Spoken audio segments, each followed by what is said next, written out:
بسم الله الرحمن الرحيم. الحمد لله رب العالمين، نحمده ونستعينه ونؤمن به ونتوكل عليه، ونعوذ بالله من شرور أنفسنا ومن سيئات أعمالنا. من يهده الله فلا مضل له ومن يضلل فلا هادي له. نشهد أن لا إله إلا الله وحده لا شريك له، ونشهد أن سيدنا ونبينا ومولانا محمدا صلى الله عليه وسلم عبده ورسوله. اللهم صل وسلم وبارك على رسولك سيدنا ومولانا محمد وعلى آل وأصحاب سيدنا ومولانا محمد وعلى جميع الأنبياء والمرسلين وآلهم وصحبهم والتابعين لهم بإحسان إلى يوم الدين. أما بعد، فأعوذ بالله من الشيطان الرجيم. بسم الله الرحمن الرحيم. يا أيها الذين آمنوا اتقوا الله وابتغوا إليه الوسيلة وجاهدوا في سبيله لعلكم تفلحون. صدق الله العلي العظيم. صدق وصدق وبلغ رسوله النبي الكريم، ونحن على ما قال ربنا من الشاهدين الشاكرين، والحمد لله رب العالمين. يا خير من دفنت بالقاع علومه، فطاب من طيبهن القاع والأكوم. نفسي فداء لقبر أنت ساكنه، فيه العفاف وفيه الجود والكرم. أنت النبي الذي ترجى شفاعته على الصراط إذا ما زلت القدم. وصاحبك فلا أنساهما أبدا، مني السلام عليكم ما جرى القلم. يا ربي بالمصطفى بلغ مقاصدنا، واغفر لنا ما مضى يا واسع الكرم.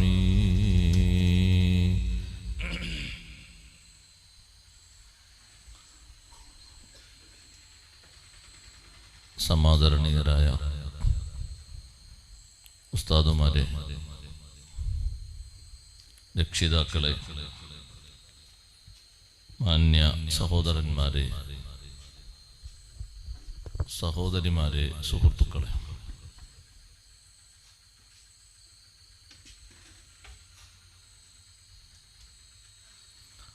റബീഉൽ ആഖിർ മാസത്തിലെ നല്ലൊരു വെള്ളിയാഴ്ച രാവിലാണ് നാം ഒരുമിച്ച് കൂടിയിരിക്കുന്നത്. ദുആഇന് വളരെ പ്രാധാന്യമുള്ള ഒരു രാത്രിയാണ് വെള്ളിയാഴ്ച രാവ്.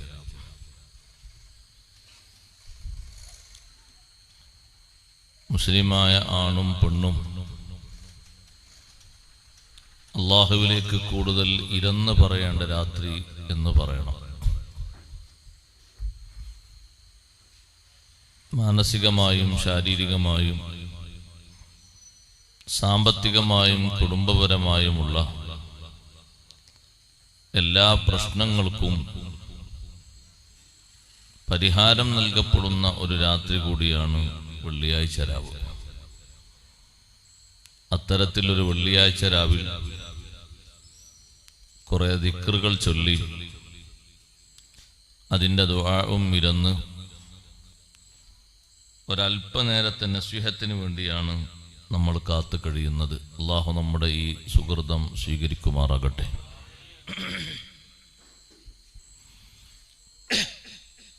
നാം എല്ലാവരും രണ്ട് ലോകവും ജയിച്ചു കിട്ടണമെന്ന് ആഗ്രഹത്തോടെയാണ് ജീവിക്കുന്നത്. രണ്ട് ലോകവും ജയിക്കാൻ, ദുനിയാവും ആഖിറവും വിജയിക്കാൻ അല്ലാഹു സുബ്ഹാനഹു വ തആല പ്രധാനമായും ഒരു മനുഷ്യന്റെ മുന്നിൽ വെക്കുന്നത് 4 കാര്യങ്ങളാണ്. ആ 4 കാര്യം സ്വീകരിക്കുന്ന ഏത് ആണിനും പെണ്ണിനും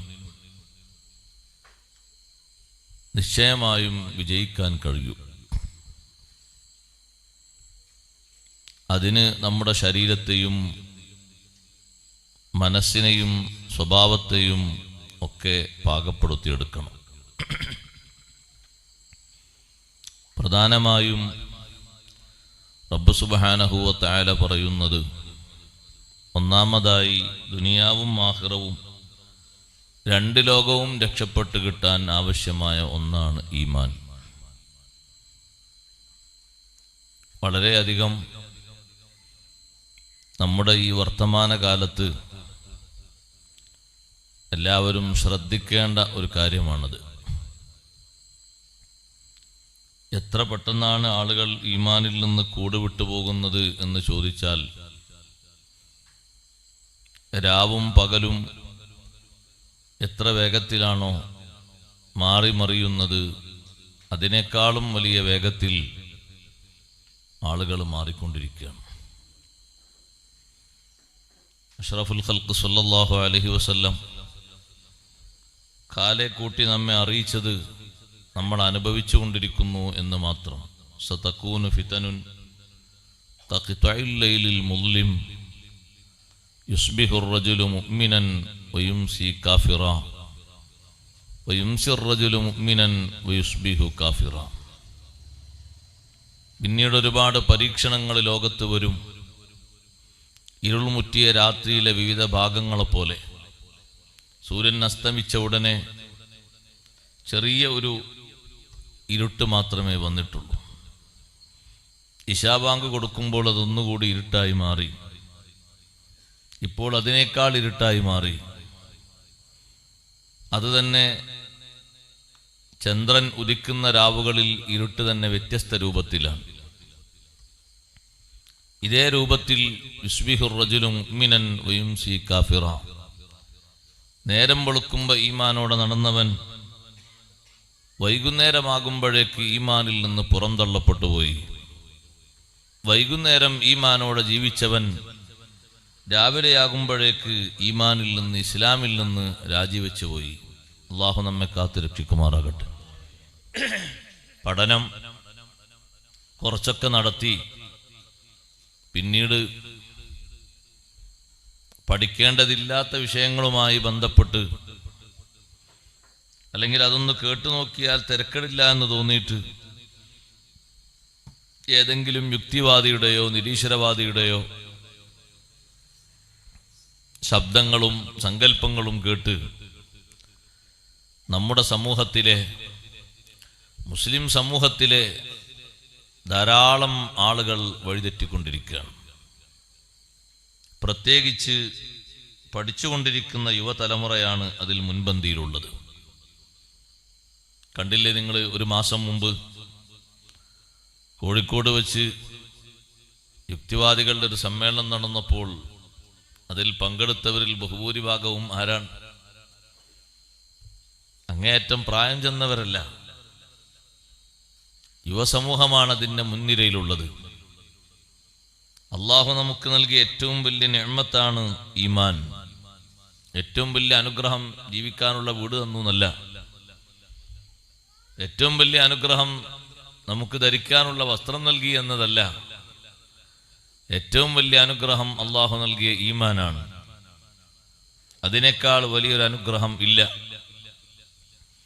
ആ അനുഗ്രഹത്തിന് ഉള്ള ശുക്റാണ് ഈമാൻ കാത്തു സൂക്ഷിക്കുക എന്നത്. ഈമാൻ എപ്പോഴും അതിൻ്റെ ഉറപ്പോടുകൂടെ ഒരു ചെറിയ ആശങ്കയും സംശയവും വരാതെ നമ്മുടെ മനസ്സിൽ രൂഢമൂലമാകണം. നിസ്കരിക്കുന്നുണ്ട്, നോമ്പ് നോൽക്കുന്നുണ്ട്, മറ്റു കർമ്മങ്ങളൊക്കെ ചെയ്യുന്നുണ്ട്, എല്ലാം അങ്ങ് ആളുകൾ വിശ്വസിക്കും പോലെ 100% വിശ്വസിക്കാൻ കഴിയൂല എന്ന് ചിന്തിക്കുന്ന ആളുകൾ ഏറ്റവും കൂടുതൽ കുടുങ്ങുന്ന നേരമാണ് ഒറ്റക്ക് കിടക്കുന്ന ഖബറ്. കാരണം ഖബറിൽ ഉത്തരം മുട്ടുന്ന ആളുകളെ പറ്റി പറഞ്ഞപ്പോ അതിന്റെ ഒരു റിപ്പോർട്ടിലുള്ളത് അമ്മൽ കാഫിർ, സത്യനിഷേധി. അവൻ ആശങ്ക തീരുന്ന നേരമില്ല.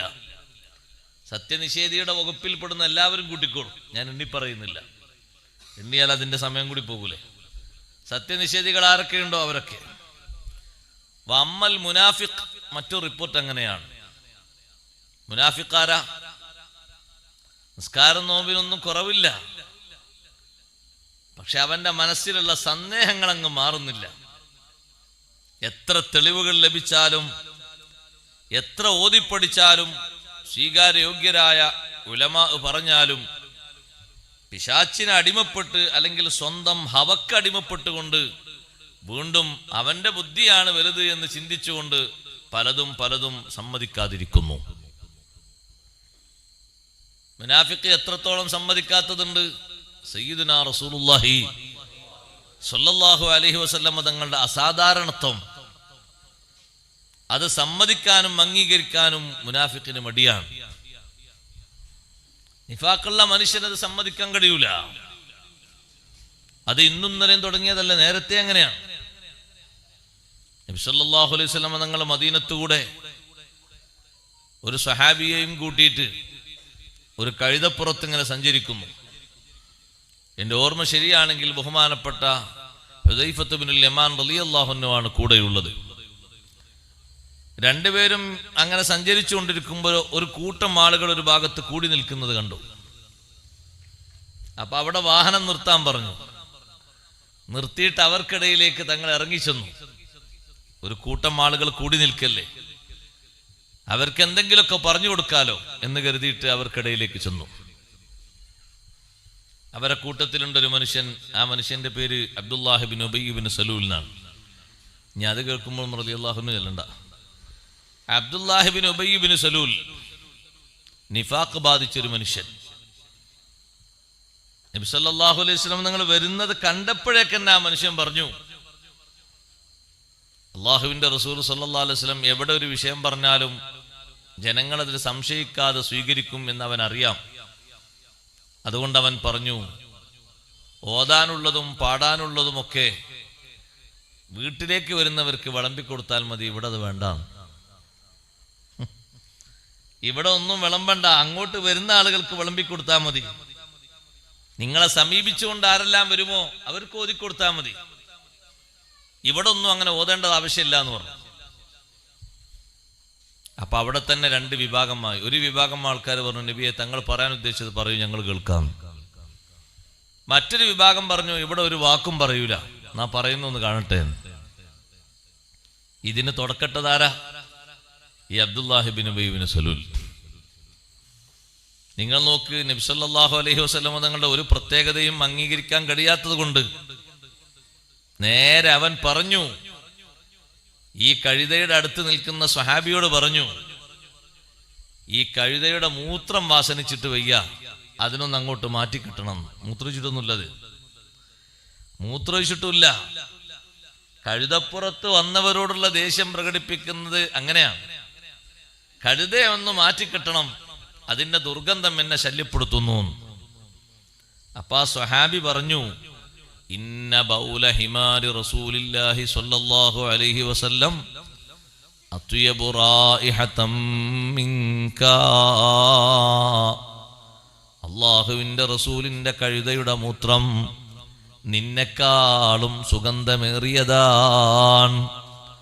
ആ മൂത്രത്തിന് അത്ര സുഗന്ധം നിനക്കില്ല. കഴുതന്റെ മൂത്രത്തിന് വല്ലാത്ത സുഗന്ധമുണ്ട്.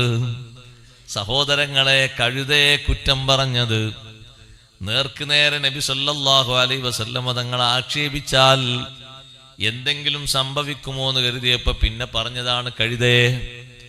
ഒരു നിലക്കും സമ്മതിക്കാൻ കഴിയാത്തൊരു മനുഷ്യനാണ് ആ മനുഷ്യൻ. നിസ്കാരത്തിന് റെഡിയാണ്, ജമാഅത്തിന് കൃത്യമാണ്, പക്ഷേ ഉള്ളിൽ ലവലേശം ഈമാനില്ല. അബ്ദുല്ലാഹിബ്നു ബിൻ സലൂൽ മദീന പള്ളിയിൽ നിസ്കാരത്തിന് എത്തുന്ന സ്ഥലം ഏതാണ്? ഒന്നാമത്തെ സൊഫാണ്. നിങ്ങളൊന്ന് ആലോചിക്കണം, ഒന്നാമത്തെ സൊഫാണ്. ആരാണ് അവിടുത്തെ ഇമാമ്? ലോകത്ത് അത്തരത്തിലൊരു ഇമാമിനെ കിട്ടുമോ? എല്ലാ അമ്പിയാക്കൾക്കും ഇമാമായി അള്ളാഹു നിശ്ചയിച്ച ഇമാമുൽ അംബിയാ സയ്യിദുനാ മുഹമ്മദുർ റസൂലുള്ളാഹി സ്വല്ലല്ലാഹു അലൈഹി വസല്ലം തങ്ങളെ നേരെ പിന്നിലാണ് ഈ മനുഷ്യൻ നിൽക്കുന്നത്. പക്ഷേ ആ മനുഷ്യന്റെ ഉള്ളിലെ വിഷയം നോക്ക് നിങ്ങൾ. എപ്പോഴും നബി സല്ലല്ലാഹു അലൈഹി വസല്ലം തങ്ങളെ വിമർശിക്കാൻ എന്തെങ്കിലും പഴുതുണ്ടോ എന്ന് നോക്കി നടക്കുന്നൊരു സ്വഭാവമാണ്.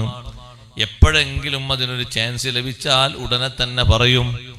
പക വീട്ടും പകരം വീട്ടും. അതിന് കുറച്ച് ആളുകളെ സ്വകാര്യം പറയാനും മറ്റുമൊക്കെ അദ്ദേഹം ഉണ്ടാക്കി വെച്ചിട്ടുണ്ട്. പലയിടങ്ങളിലും അങ്ങനെയാണ്. അവരൊരു കൂട്ടം കമ്പനിയായി നിൽക്കും. മനസ്സിൽ ലവലേശം ഈമാനില്ലാത്ത ഈ മനുഷ്യൻ എത്രമാത്രം വലിയ വിഷമകരമായ അവസ്ഥയാണ് സൃഷ്ടിച്ചത് എന്ന് നോക്ക് നിങ്ങൾ. ആ മനുഷ്യന്റെ ഈ ഈമാനിലുള്ള വൈകല്യം കാരണം വിഷമിച്ചുപോയ സ്വന്തം മകൻ അബ്ദുല്ലാഹി റളിയല്ലാഹു അൻഹു 3 തവണ വന്നു ഉപ്പയോട്, അള്ളാഹുവിന്റെ ഹബീബിനോട് ചോദിച്ചു, എന്റെ ഉപ്പയെ കൊല്ലാൻ എനിക്ക് സമ്മതം തരുമോ? എന്തിനാ ഉപ്പയെ കൊല്ലുന്നു ചോദിച്ചു. അപ്പൊ മോൻ പറഞ്ഞു, നിങ്ങളെപ്പറ്റി നബിയെ അവിടുത്തെ പറ്റി ഇങ്ങനെ പറയാൻ കേട്ട് കേട്ട് കേട്ട് കേട്ട് എനിക്ക് ഇടങ്ങേറായിപ്പോയി. അതുകൊണ്ട് കൊല്ലാൻ സമ്മതം തന്നാൽ ഇപ്പൊ പോയി കൊല്ലും. നബി സല്ലല്ലാഹു അലൈഹി വസല്ലം നിങ്ങൾ പറഞ്ഞു, കൊല്ലാൻ പറ്റൂല. ഫഇന്നഹു അബൂക, വാപ്പല്ലേ, ഉപ്പാനെ കൊല്ലാൻ പറ്റൂല. രണ്ടാമതും മൂന്നാമതും ചോദിച്ചു. അപ്പോഴൊക്കെ പറഞ്ഞു കൊല്ലാൻ പറ്റൂല. പിന്നെ ആ രോഗം ഒന്ന് മാറട്ടെ, ഈ മാനസിക രോഗം വിശ്വാസക്കുറവൊന്ന് മാറട്ടെ എന്ന് കരുതിയിട്ട് നബി സല്ലല്ലാഹു അലൈഹി വസല്ലം നിങ്ങളടുത്ത് വന്നിട്ട് പറഞ്ഞു, നബിയെ തങ്ങൾ ഉളു ഉണ്ടാക്കിയ വെള്ളം ഒന്ന് തരണം, എൻ്റെ ഉപ്പാക്കൊന്ന് കുടിപ്പിക്കാനാണ്, ഉപ്പാന്റെ മാനസിക രോഗം മാറാൻ, വിശ്വാസ വൈകല്യം ഒന്ന് മാറിക്കിട്ടാൻ. അങ്ങനെ നബി സല്ലല്ലാഹു അലൈഹി വസല്ലം ഉളു എടുത്ത വെള്ളം അത് കൊണ്ടുപോയി ഉപ്പാക്ക് കുടിപ്പിച്ചു. മകൻ അബ്ദുല്ലാഹി റളിയല്ലാഹു അൻഹു. ആ വെള്ളത്തിൽ വലിയ ബറക്കത്തുണ്ട് എന്ന് വിശ്വസിക്കുന്നവരാണ് സ്വഹാബത്ത് മുഴുവനും. ഈമാനുള്ള ഒരു മനുഷ്യനും അതിൽ തർക്കിക്കാൻ കഴിയൂല. ആ സ്വഹാബി ആ വെള്ളം കൊണ്ടുപോയി ഉപ്പാക്ക് കുടിപ്പിച്ചു. കുടിച്ച ശേഷം ഉപ്പയോട് പറഞ്ഞു, നിങ്ങളിപ്പോ കുടിച്ച വെള്ളം ഏതാണെന്നറിയോ? അപ്പോ ഉപ്പ ചോദിച്ചു, നീ തന്ന വെള്ളം ഞാൻ കുടിച്ചു, വേറൊന്നും എനിക്കറിയില്ല. അപ്പൊ മകൻ പറഞ്ഞു, നബി സല്ലല്ലാഹു അലൈഹി വസല്ലം നിങ്ങൾ ഉളു എടുത്ത വെള്ളമാണ് കുടിച്ചത്, അതാ ഞാൻ നിങ്ങൾക്ക് കുടിപ്പിച്ചത്. ഒരു തെല്ല് ഈമാനുള്ള ആളാണെങ്കിൽ അൽഹംദുലില്ലാഹ്, എനിക്കത് കുടിക്കാൻ കഴിഞ്ഞല്ലോ, നീ എനിക്ക് കൊണ്ടുവന്നല്ലോ എന്നല്ലേ പറയാം. എനിക്ക് ഭാഗ്യം കിട്ടി, അത്തരത്തിലുള്ള പരിശുദ്ധമായ ജലം, സ്വഹാബത്തൊക്കെ തിക്കും തിരക്കും കൂട്ടി വാങ്ങുന്ന വെള്ളം. വൈദാ തവല്ലഅ കാദു യഖ്തതിലൂന അലാ വളുഇഹി, ഇമാം ബുഖാരി തങ്ങൾ ഉദ്ധരിച്ച ഹദീസാണ്. അവിടുന്ന് ഉളു എടുക്കുകയാണെങ്കിൽ ആ ഉളുവിന്റെ വെള്ളം കിട്ടാൻ വേണ്ടി സ്വഹാബത്ത് തിക്കും തിരക്കും കൂട്ടുമായിരുന്നു. അത് സാധാരണ നമ്മുടെ ഉളുവിന്റെ വെള്ളം പോലെയല്ല, വെള്ളത്തിന് പ്രത്യേകതയുണ്ട്. അങ്ങനെ കണ്ട് വിശ്വസിക്കുന്ന സ്വഹാബിമാരിൽ ഒരാളാണ് ഈ മകനും. മകന് വെള്ളം കൊടുത്ത് ബാപ്പത് കുടിച്ചിട്ട് നബി സല്ലല്ലാഹു അലൈഹി വസല്ലം ഉളു എടുത്ത വെള്ളാണ് എന്ന് പറഞ്ഞപ്പോൾ അൽഹംദുലില്ലാ എന്നല്ല പറഞ്ഞത്. നോക്ക് നിങ്ങൾ വിശ്വാസ വൈകല്യം. ബാപ്പ പറഞ്ഞു, മോനെ ഇതിനേക്കാളും നല്ലത് നിന്റെ ഉമ്മാന്റെ മൂത്രം കുടിപ്പിക്കലായിരുന്നു. അങ്ങനെയുണ്ട്. അതാണ് വിശ്വാസ വൈകല്യം.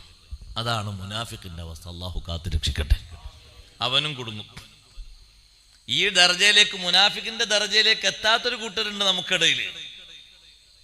ഞാൻ പറഞ്ഞോണ്ട് നിങ്ങൾക്ക് വിഷമമൊന്നും വേണ്ട. നല്ലോണം ഇൽമു പഠിച്ച് ഈ കുറഞ്ഞ നാളുള്ള ദുനിയാവിൽ അള്ളാഹ് തന്ന ഈമാൻ പണയപ്പെടുത്തിക്കൊണ്ട് മരിച്ചു പോയിട്ടൊരു കാര്യമില്ല. ഈമാനില്ലാതെ മരിച്ചു പോയിട്ട് ബാക്കിയുള്ളവർ കുറെ തഹ്ലീലിട്ട് എന്താ കാര്യം? ഈമാനില്ലാതെ മരിച്ചു പോയിട്ട് ബാക്കിയുള്ളവർ കുറെ നിസ്കരിച്ചിട്ട് എന്താ കാര്യം? ഈമാനില്ലാതെ മരിച്ചു പോയിട്ട് ബാക്കിയുള്ളവർ സ്വതക്ക ചെയ്തിട്ട് എന്താ കാര്യമുള്ളത്? ഈമാനില്ലാതെ ഒരു മനുഷ്യൻ മരിച്ചു പോയിട്ട് ബാക്കിയുള്ളവർ ചെയ്താൽ അത് അവരിലുണ്ടാകും, അത്രേ ഉള്ളൂ.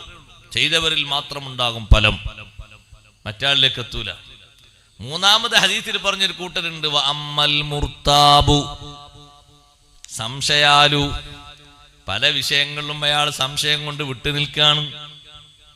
നേർച്ച ചോറും കാര്യങ്ങളൊക്കെ വാങ്ങും, കുഴപ്പമൊന്നുമില്ല. പക്ഷേ റബീഉൽ അവ്വൽ മൗലിദിന് വരാൻ മൂപ്പര് കുറച്ച് വിഷമം. ആരെങ്കിലും ചോദിക്കുകയാണെങ്കിൽ, കാരണവന്മാരൊക്കെ ചോദിക്കുകയാണെങ്കിൽ പറയും ചെറിയൊരു അസ്വസ്ഥത അതുകൊണ്ട് വരാതിരുന്നതാണ്. മാനസികമായിട്ടുള്ള അസ്വസ്ഥതയാണ്. മഹാന്മാരെ ബഹുമാനിക്കുന്നതിനോ ബേക്കോട്ടാണ്. പഴയകാലത്ത് റബീഉൽ ആഖിർ വരുമ്പോ വീടുകളിലൊക്കെ മുഹ്യിദ്ദീൻ ശൈഖ് റളിയല്ലാഹു അൻഹുവിന്റെ മൗലിദ് ഓതിയിരുന്നു. എത്ര മഹത്വത്തോടെയായിരുന്നു ഓതിയിരുന്നത്! ഒരു ഹദീസ് ഒരു ദിവസം ഓതിയിട്ട് അതിന്റെ ബറക്കത്ത് കാംക്ഷിക്കുമായിരുന്നു. ആ മഹാനുഭാവന്റെ മഹത്വം പറഞ്ഞിട്ട് അള്ളാഹുവിനോട് ദുആ ചെയ്യുകയാണ്. അവരുടെ മഹത്വം എണ്ണി പറയുന്ന 3-4 ഹദീസേ മൗലൂദ് കിതാബിലുള്ളൂ. വേറെ ചില മൗലിദുകളൊക്കെ ഉണ്ട്, 10, 30, 20 ഒക്കെ ഹിസ്ബുള്ള മൗലിദുകളുണ്ട്. ഒരുപാട് ചരിത്രങ്ങൾ അതിൽ പറയുന്നുണ്ട്. സഹോദരങ്ങളെ, ശൈഖ് ജീലാനി റളിയല്ലാഹു അൻഹുവിന്റെ മഹത്വം, അവിടുത്തെ മദദ്, അവിടുത്തെ സഹായം കിട്ടട്ടെ എന്ന് കരുതിയിട്ട് അത്തരത്തിൽ ഒരു സമ്പ്രദായം വീടുകളിലൊക്കെ ഉണ്ടായിരുന്നു. പക്ഷേ എടുക്കപ്പെട്ടു പോകാൻ കാരണം അതിലൊന്നും വലിയ കാര്യമില്ല എന്ന് ചിന്തിക്കുന്നു, അതിലൊന്നും വലിയ വിഷയമില്ല എന്ന് ആലോചിക്കുന്നു. ചില കാര്യങ്ങൾക്കൊക്കെ ആള് മുന്നിലുണ്ട്, ചില വിഷയങ്ങളിലൊക്കെ സംശയമാണ്. ഒരൊറ്റ ദീനിന്റെ വിഷയങ്ങളിലും സംശയമില്ലാത്ത നല്ല കറകളഞ്ഞ ഈമാനുണ്ടോ? പെങ്ങന്മാരോട് പറയട്ടെ, സംശയരോഗം ഇന്നും ഇന്നലെയും തുടങ്ങിയതല്ല, നേരത്തെ തന്നെയുണ്ട്. കണ്ടില്ലേ നിങ്ങൾ, ഇമാമുൽ ആലം അബൂ ഹനീഫത്തുൽ കൂഫി റളിയല്ലാഹു അൻഹുവിന്റെ കാലഘട്ടത്തിൽ അവിടുത്തെ ഉസ്താദായ ശൈഖ് ഹമ്മാദ് റളിയല്ലാഹു അൻഹു, ഹമ്മാദ് റളിയല്ലാഹു അൻഹുവിനെ സംവാദത്തിന് വേണ്ടി വെല്ലുവിളിച്ചു ആര്? യുക്തിവാദികൾ. അവർക്ക് അള്ളാഹുവിനെ സംബന്ധിച്ചാണ് വിഷയങ്ങൾ സംസാരിക്കാനും പറയാനും ഉള്ളത്. അള്ളാഹു ഉണ്ടോ എന്നൊക്കെയാണ് പല സ്റ്റേജിലും അവർ ചോദിക്കുന്നത്. അള്ളാഹു ഉണ്ടെങ്കിൽ എന്താ കാണാത്തത് എന്നാ പല ചോദ്യങ്ങളും ചോദിക്കുന്നത്. ഇത്രയും വലിയ കഴിവുള്ള അള്ളാഹ് എന്താ ഒന്ന് കണ്ടൂടെ എന്നൊക്കെ ചോദിക്കുന്നു പലരും. ഹമ്മാദ് റളിയല്ലാഹു അൻഹുവിനെയാണ് വെല്ലുവിളിച്ചത്. അബൂ ഹനീഫ റളിയല്ലാഹു അൻഹു ചെറിയ മുതഅല്ലിമാണ്. ഹമ്മാദ് എന്ന് പറയുന്ന ഉസ്താദിന്റെ അടുത്തേക്ക് അബൂ ഹനീഫ തങ്ങൾ ചെന്നപ്പോ ഉസ്താദിന്റെ മുഖത്ത് എന്തോ ഒരു വിഷമാവസ്ഥ കണ്ടപ്പോ ചോദിച്ചു, അല്ല ഉസ്താദെ, എന്തോ ഒരു ചിന്തയിലാണല്ലോ? ഒന്നും അല്ല മോനെ, അവിടെയുള്ള കുറച്ച് യുക്തിവാദികള്, നിരീശ്വരവാദികള് സംവാദത്തിന് വരാൻ വേണ്ടി, അവർക്ക് സംവാദം നടത്തി കൊടുക്കാൻ വരാൻ വേണ്ടി അതേ ഖലീഫയുടെ ഒരു കത്ത്, ഭരണാധികാരിയുടെ ഒരു കത്ത് ഇവിടെ വന്നിട്ടുണ്ട്. അബൂ ഹനീഫ റളിയല്ലാഹു അൻഹു പറഞ്ഞു, ഉസ്താദ് പോകണ്ട, ഞാൻ പോയിക്കോളാം. ഉസ്താദ് പോകണ്ട, പകരം ഞാൻ പോയിക്കോളും. അഥവാ ഞാൻ പറഞ്ഞതൊന്നും ശരിയായില്ലെങ്കിൽ ഞാനൊരു മുതഅല്ലിമല്ലേ, വിഷമങ്ങളൊന്നും വരില്ല, പഠിക്കുന്ന ഒരാളല്ലേ ഞാൻ പറഞ്ഞത് ശരിയായോ പിന്നെ ഉസ്താദ് പോകേണ്ട ആവശ്യമില്ലല്ലോ. അതുകൊണ്ട് ഉസ്താദ് ഏതായാലും പോകണ്ട, ഞാൻ പോയിക്കോളാം. മഹാനവർകൾ ആ സ്ഥാനത്ത് അങ്ങോട്ട് ചെന്നു. അവിടെ ഏതാ യുക്തിവാദികൾ കാത്തു നിൽക്കുന്നു. ഭരണാധികാരി ഒരു ഭാഗത്തുണ്ട്, യുക്തിവാദികൾക്ക് ചൂട്ടുപിടിച്ചുകൊണ്ട്, നിന്റെ ഉസ്താദ് എവിടെ, ഷെയ്ഖ് എവിടെ? ഷെയ്ഖ് വരില്ല, ഷെയ്ഖ് എന്നെ പറഞ്ഞയച്ചതാണ് എന്ന് പറഞ്ഞു. അതെന്താ അങ്ങനെയെന്ന് വെച്ചു. അപ്പൊ സാധാരണ നമ്മളെ നാട്ടിലൊക്കെ പറയുന്നൊരു ഉദാഹരണം പറഞ്ഞു, എന്ത്? ഉറുമ്പിനെ കൊല്ലാൻ ഒലക്കെടുക്കാറില്ല. നിങ്ങൾ യുക്തിവാദികള് ചില്ലറ ആൾക്കാരല്ലേ, നിങ്ങൾക്ക് മറുപടി പറയാൻ ഞാൻ തന്നെ മതി. അതിനിപ്പോ എന്റെ ഉസ്താദ് വലിയ ഷെയ്ഖായ ഹമ്മാദ് റളിയല്ലാഹു അൻഹു കൊണ്ടുവരേണ്ട ആവശ്യമൊന്നുമില്ല. സംവാദം തുടങ്ങിക്കോളുന്നു. അപ്പൊ അവരാദ്യ ചോദ്യം വന്നു, അള്ളാഹു ഉണ്ടോ? മഹാനവർകൾ പറഞ്ഞു, അള്ളാഹു ഉണ്ട്. അള്ളാഹു തആല അള്ളാഹു മൗജൂദുൻ ഖദീമുൻ, അള്ളാഹു തആല ഉള്ളവനാണ്. അള്ളാഹു തആലക്കല്ലാതെ ഇവിടെ ആർക്കാ വുജൂദ് മൗജൂദ് എന്ന് പറയാൻ ഉള്ളത്? ശരിക്ക് ആർക്കും ഇല്ലല്ലോ. യഥാർത്ഥത്തിൽ ഉള്ളവൻ എന്ന് പറയാൻ ഒരു വകുപ്പും അവകാശവും അല്ലാഹു തആലക്ക് മാത്രമേ ഉള്ളൂ. അപ്പൊ അവർ ചോദിച്ചു, ഉണ്ടെങ്കിൽ നാ കാണണ്ടേ? എന്തെല്ലാം സംഗതികൾ നമ്മൾ കാണുന്നുണ്ട്. അബൂ ഹനീഫ റളിയല്ലാഹു അൻഹു ചോദിച്ചു, കണ്ടെങ്കിലേ നിങ്ങൾ വിശ്വസിക്കൂ, കാണാതെ വിശ്വസിക്കൂലേ? ഇല്ലല്ല, കാണാതെ നിങ്ങൾ വിശ്വസിക്കൂല. മഹാനവറുകൾ ചോദിച്ചു, നിങ്ങളെ മുന്നിൽ ഒരാൾ ഇങ്ങനെ കിടക്കുന്നു, രോഗഗ്രസ്തനായി കിടക്കുന്ന ആള് നിങ്ങളെ മുന്നിൽ കിടന്ന് പടഞ്ഞു മരിക്കുകയാണ്. മരിച്ചു എന്ന് നിങ്ങൾ എങ്ങനെ ഉറപ്പാക്കും? യുക്തിവാദികൾ പറഞ്ഞു, അയാളെ റൂഹ് അങ്ങ് പോകുമ്പോ ഞങ്ങൾ ഉറപ്പാകും. അബൂ ഹനീഫ തങ്ങൾ ചോദിച്ചു, എന്താ സാധനം? റൂഹ് എന്ന് പറഞ്ഞാൽ എന്താ സാധനം? ഉരുണ്ടിട്ടാ, നീണ്ടിട്ടാ, വളഞ്ഞിട്ടാ?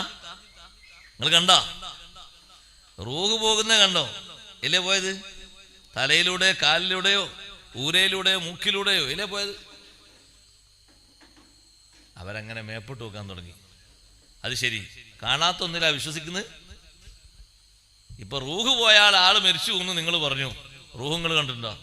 നമ്മൾ കണ്ടിട്ടുണ്ടോ? ഇല്ല. എല്ലാരും പറയുന്നില്ലേ? റിപ്പോർട്ടൊക്കെ നോക്ക്, പത്രത്തിൽ റിപ്പോർട്ട്, ഒരു ആക്സിഡന്റ് ആയ റിപ്പോർട്ട്, അല്ലെങ്കിൽ വേറെ ഏതെങ്കിലും അപകടങ്ങൾ സംഭവിച്ച റിപ്പോർട്ട്, മെഡിക്കൽ കോളേജിൽ പോകും വഴി ജീവൻ രക്ഷിക്കാനായില്ല അല്ലേ? റിപ്പോർട്ടിൽ വരിയുണ്ടാവും. എന്താണ് സാധനം? ആർക്കെങ്കിലും കണ്ടെത്താൻ കഴിഞ്ഞിട്ടുണ്ടോ? അങ്ങനൊന്നും ഇല്ലാന്ന് ആരെങ്കിലും പറയോ? അബൂ ഹനീഫ റളിയല്ലാഹു അൻഹു ചോദിച്ചവരോട്, റൂഹിനെ പറ്റി നിങ്ങൾ പറഞ്ഞില്ലേ, അത് അള്ളാഹുവിന്റെ സൃഷ്ടികളിൽ ഒരു സൃഷ്ടി മാത്രമാണ്. പടച്ച റബ്ബിന്റെ സൃഷ്ടി നിങ്ങൾ കാണാതെ സൃഷ്ടിയെ വിശ്വസിക്കുന്നുവെങ്കിൽ റൂഹിനെ കാണാൻ കഴിയാത്ത നിങ്ങൾക്ക് എങ്ങനെ റൂഹിനെ പടച്ച റബ്ബിനെ കാണാനുള്ള കഴിവുണ്ടാകും? റൂഹ് അള്ളാന്റെ സൃഷ്ടിയാണ്, അത് പടച്ചോനല്ല, അള്ളാഹു അല്ല.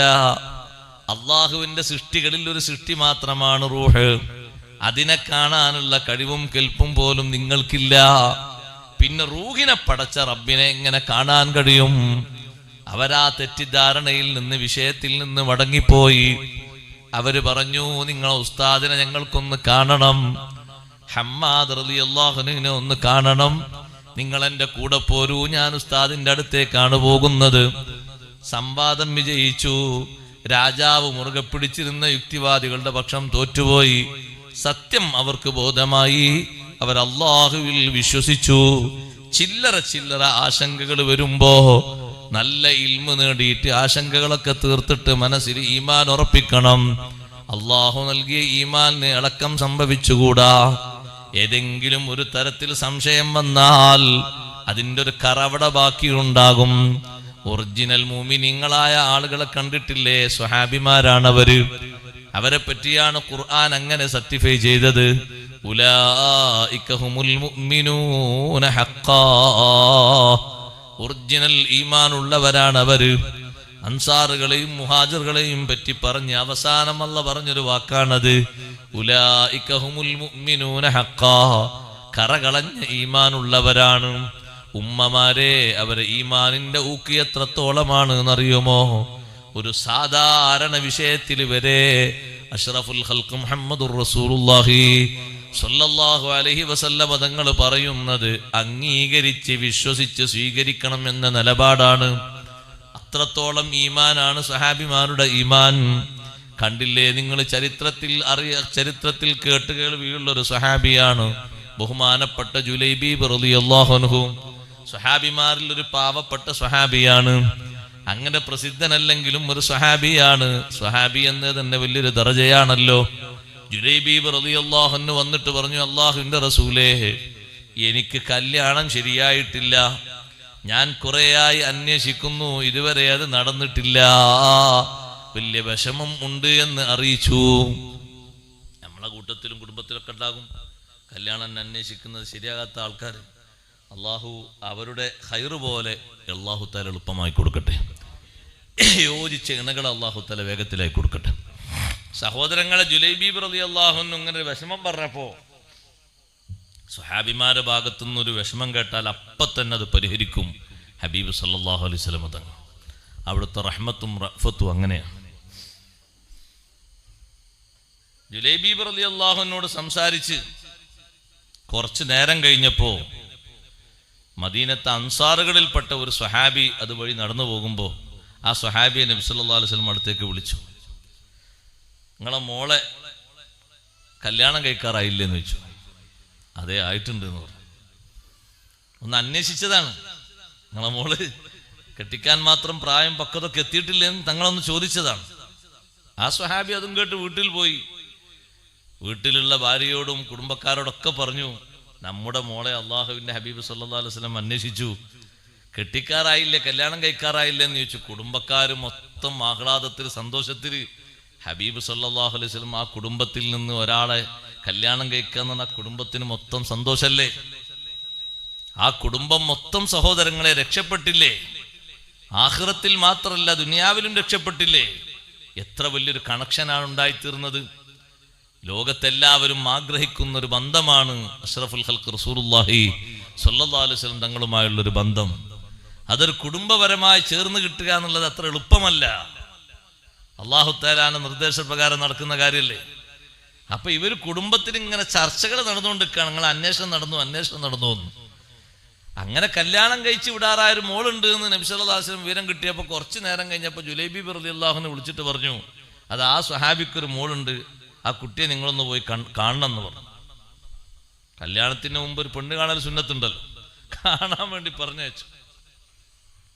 ജുലൈബി റളിയല്ലാഹു അൻഹു അത്ര വലിയ സുമുഖനും സുന്ദരനൊന്നും അല്ല, ഒരു സാധാരണ രൂപത്തിൽ ജീവിക്കുന്ന ആളാണ്.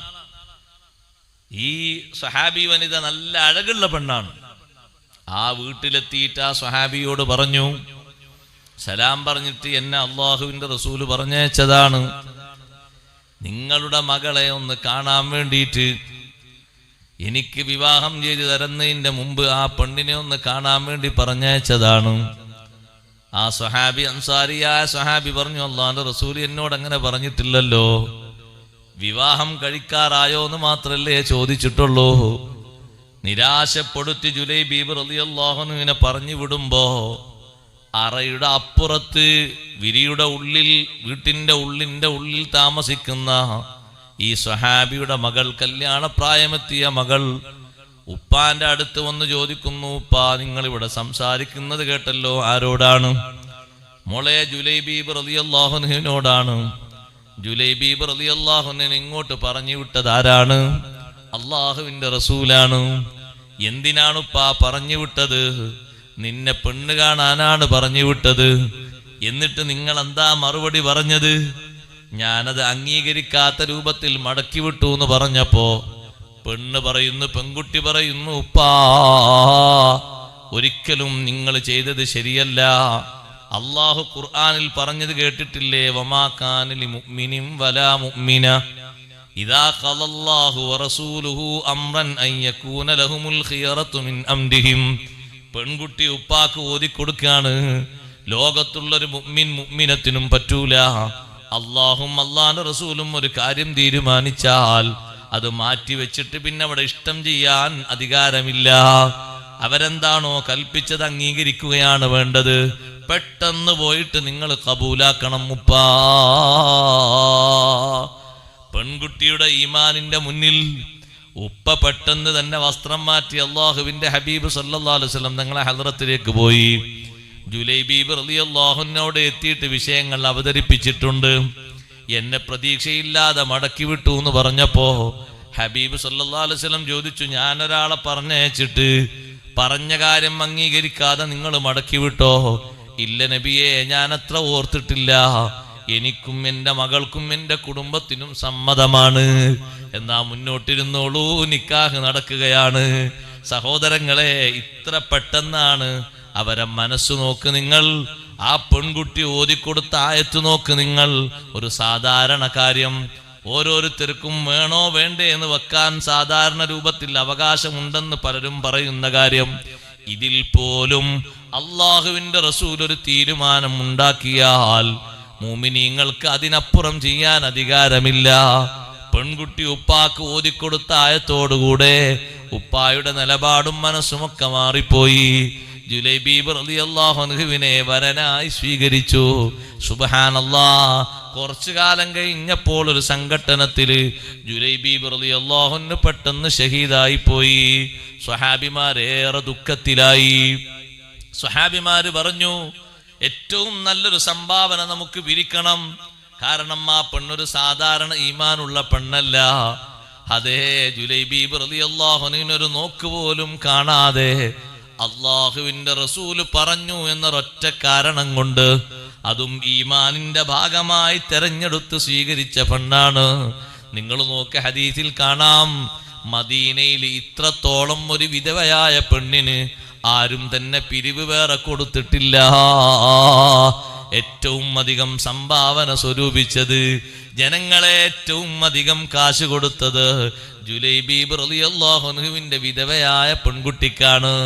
എന്തേ കാരണം? ആ പെണ്ണിന്റെ ഈമാനാണ് അതിന് കാരണം. ഏതൊക്കെയാണ് അവർ ഈമാനിൽ കൂട്ടിയത്?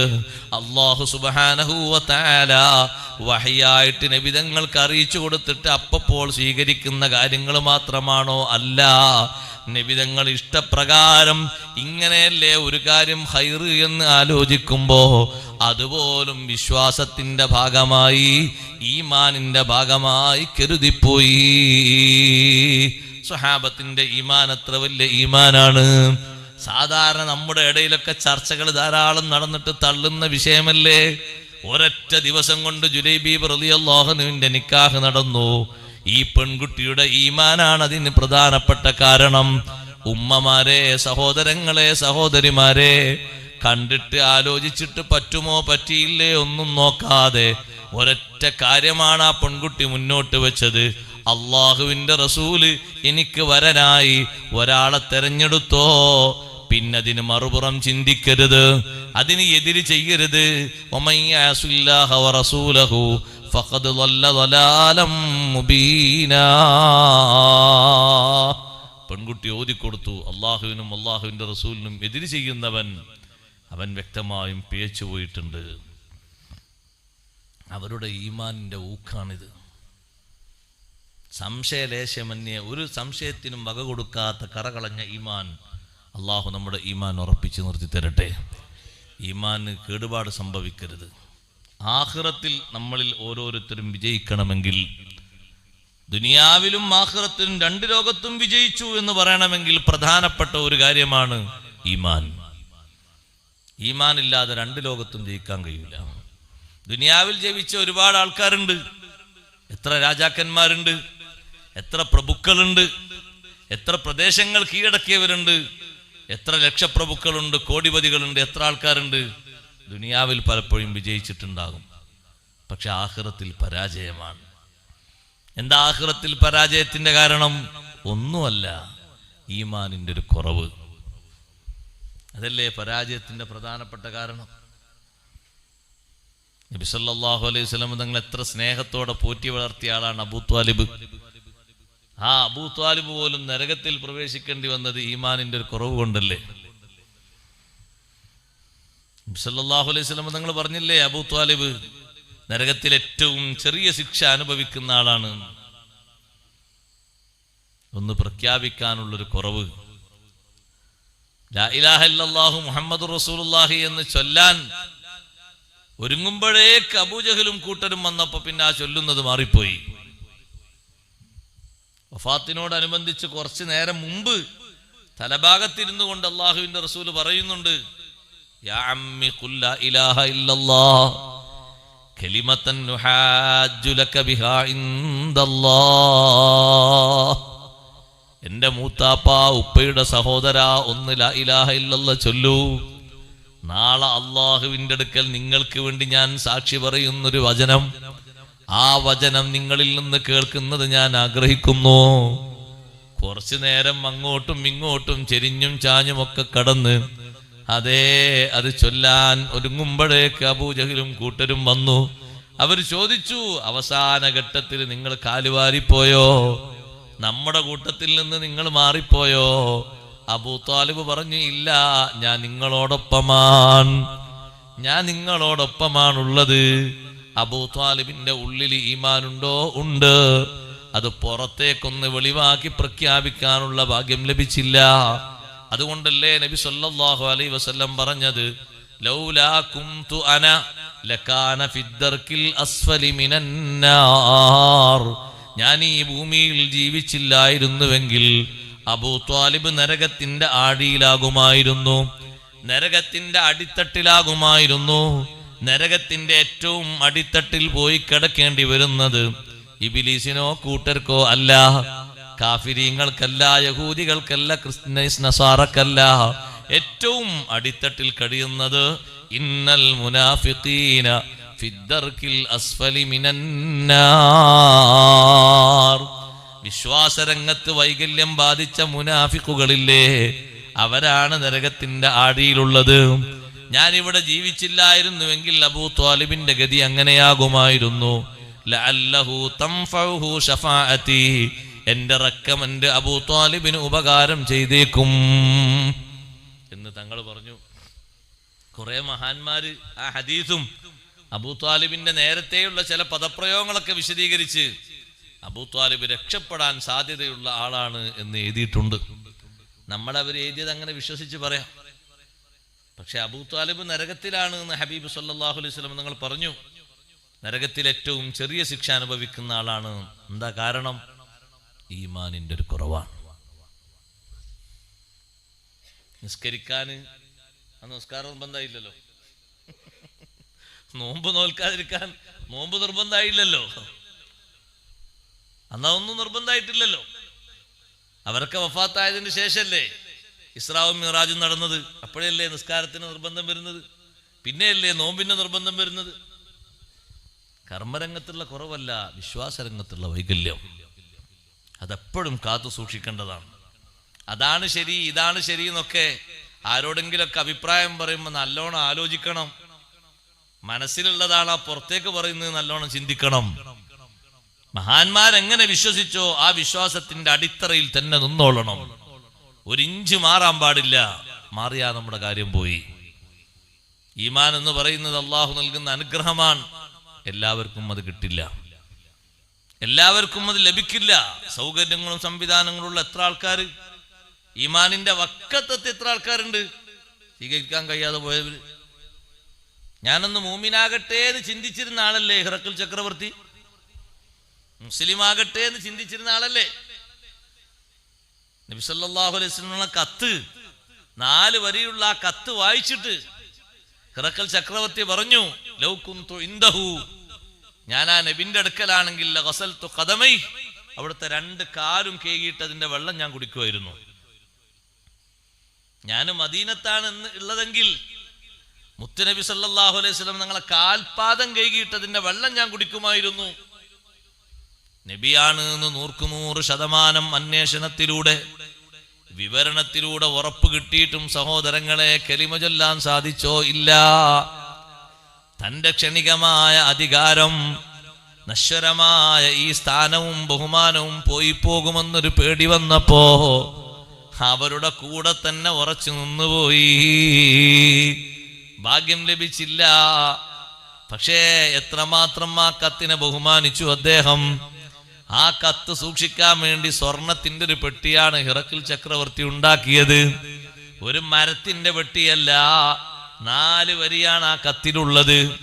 ആ കത്ത് സൂക്ഷിക്കാൻ ഉണ്ടാക്കിയത് സ്വർണത്തിന്റെ ഒരു പെട്ടിയാണ്.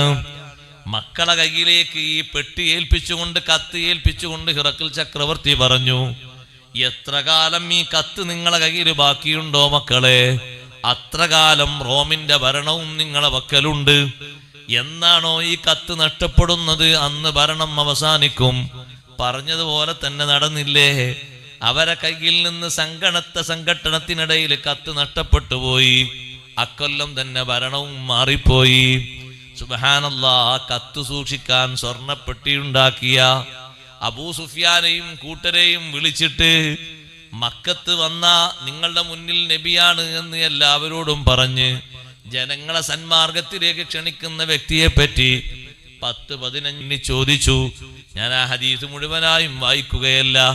ഇതൊക്കെ ചോദിച്ചിട്ട് അവസാനം ഹിറക്കിൽ ചക്രവർത്തി പറയുന്ന റിസൾട്ടാണ്. എന്താണ്?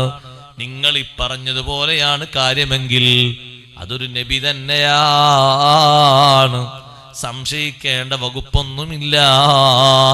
കാരണം അംബിയാഇന്റെ മാതൃകയാണ് ഈ നബിയിലും ഉള്ളത്, അംബിയാഇന്റെ രൂപങ്ങളാണ് ഈ നബിയിലും ഉള്ളത്. ലോകത്ത് കഴിഞ്ഞുപോയ അംബിയാക്കൾക്ക് എന്തെല്ലാം സിഫത്തുകളുണ്ടോ ആ സിഫത്തുകളാണ് ഞാൻ എണ്ണി എണ്ണി ചോദിച്ചത്.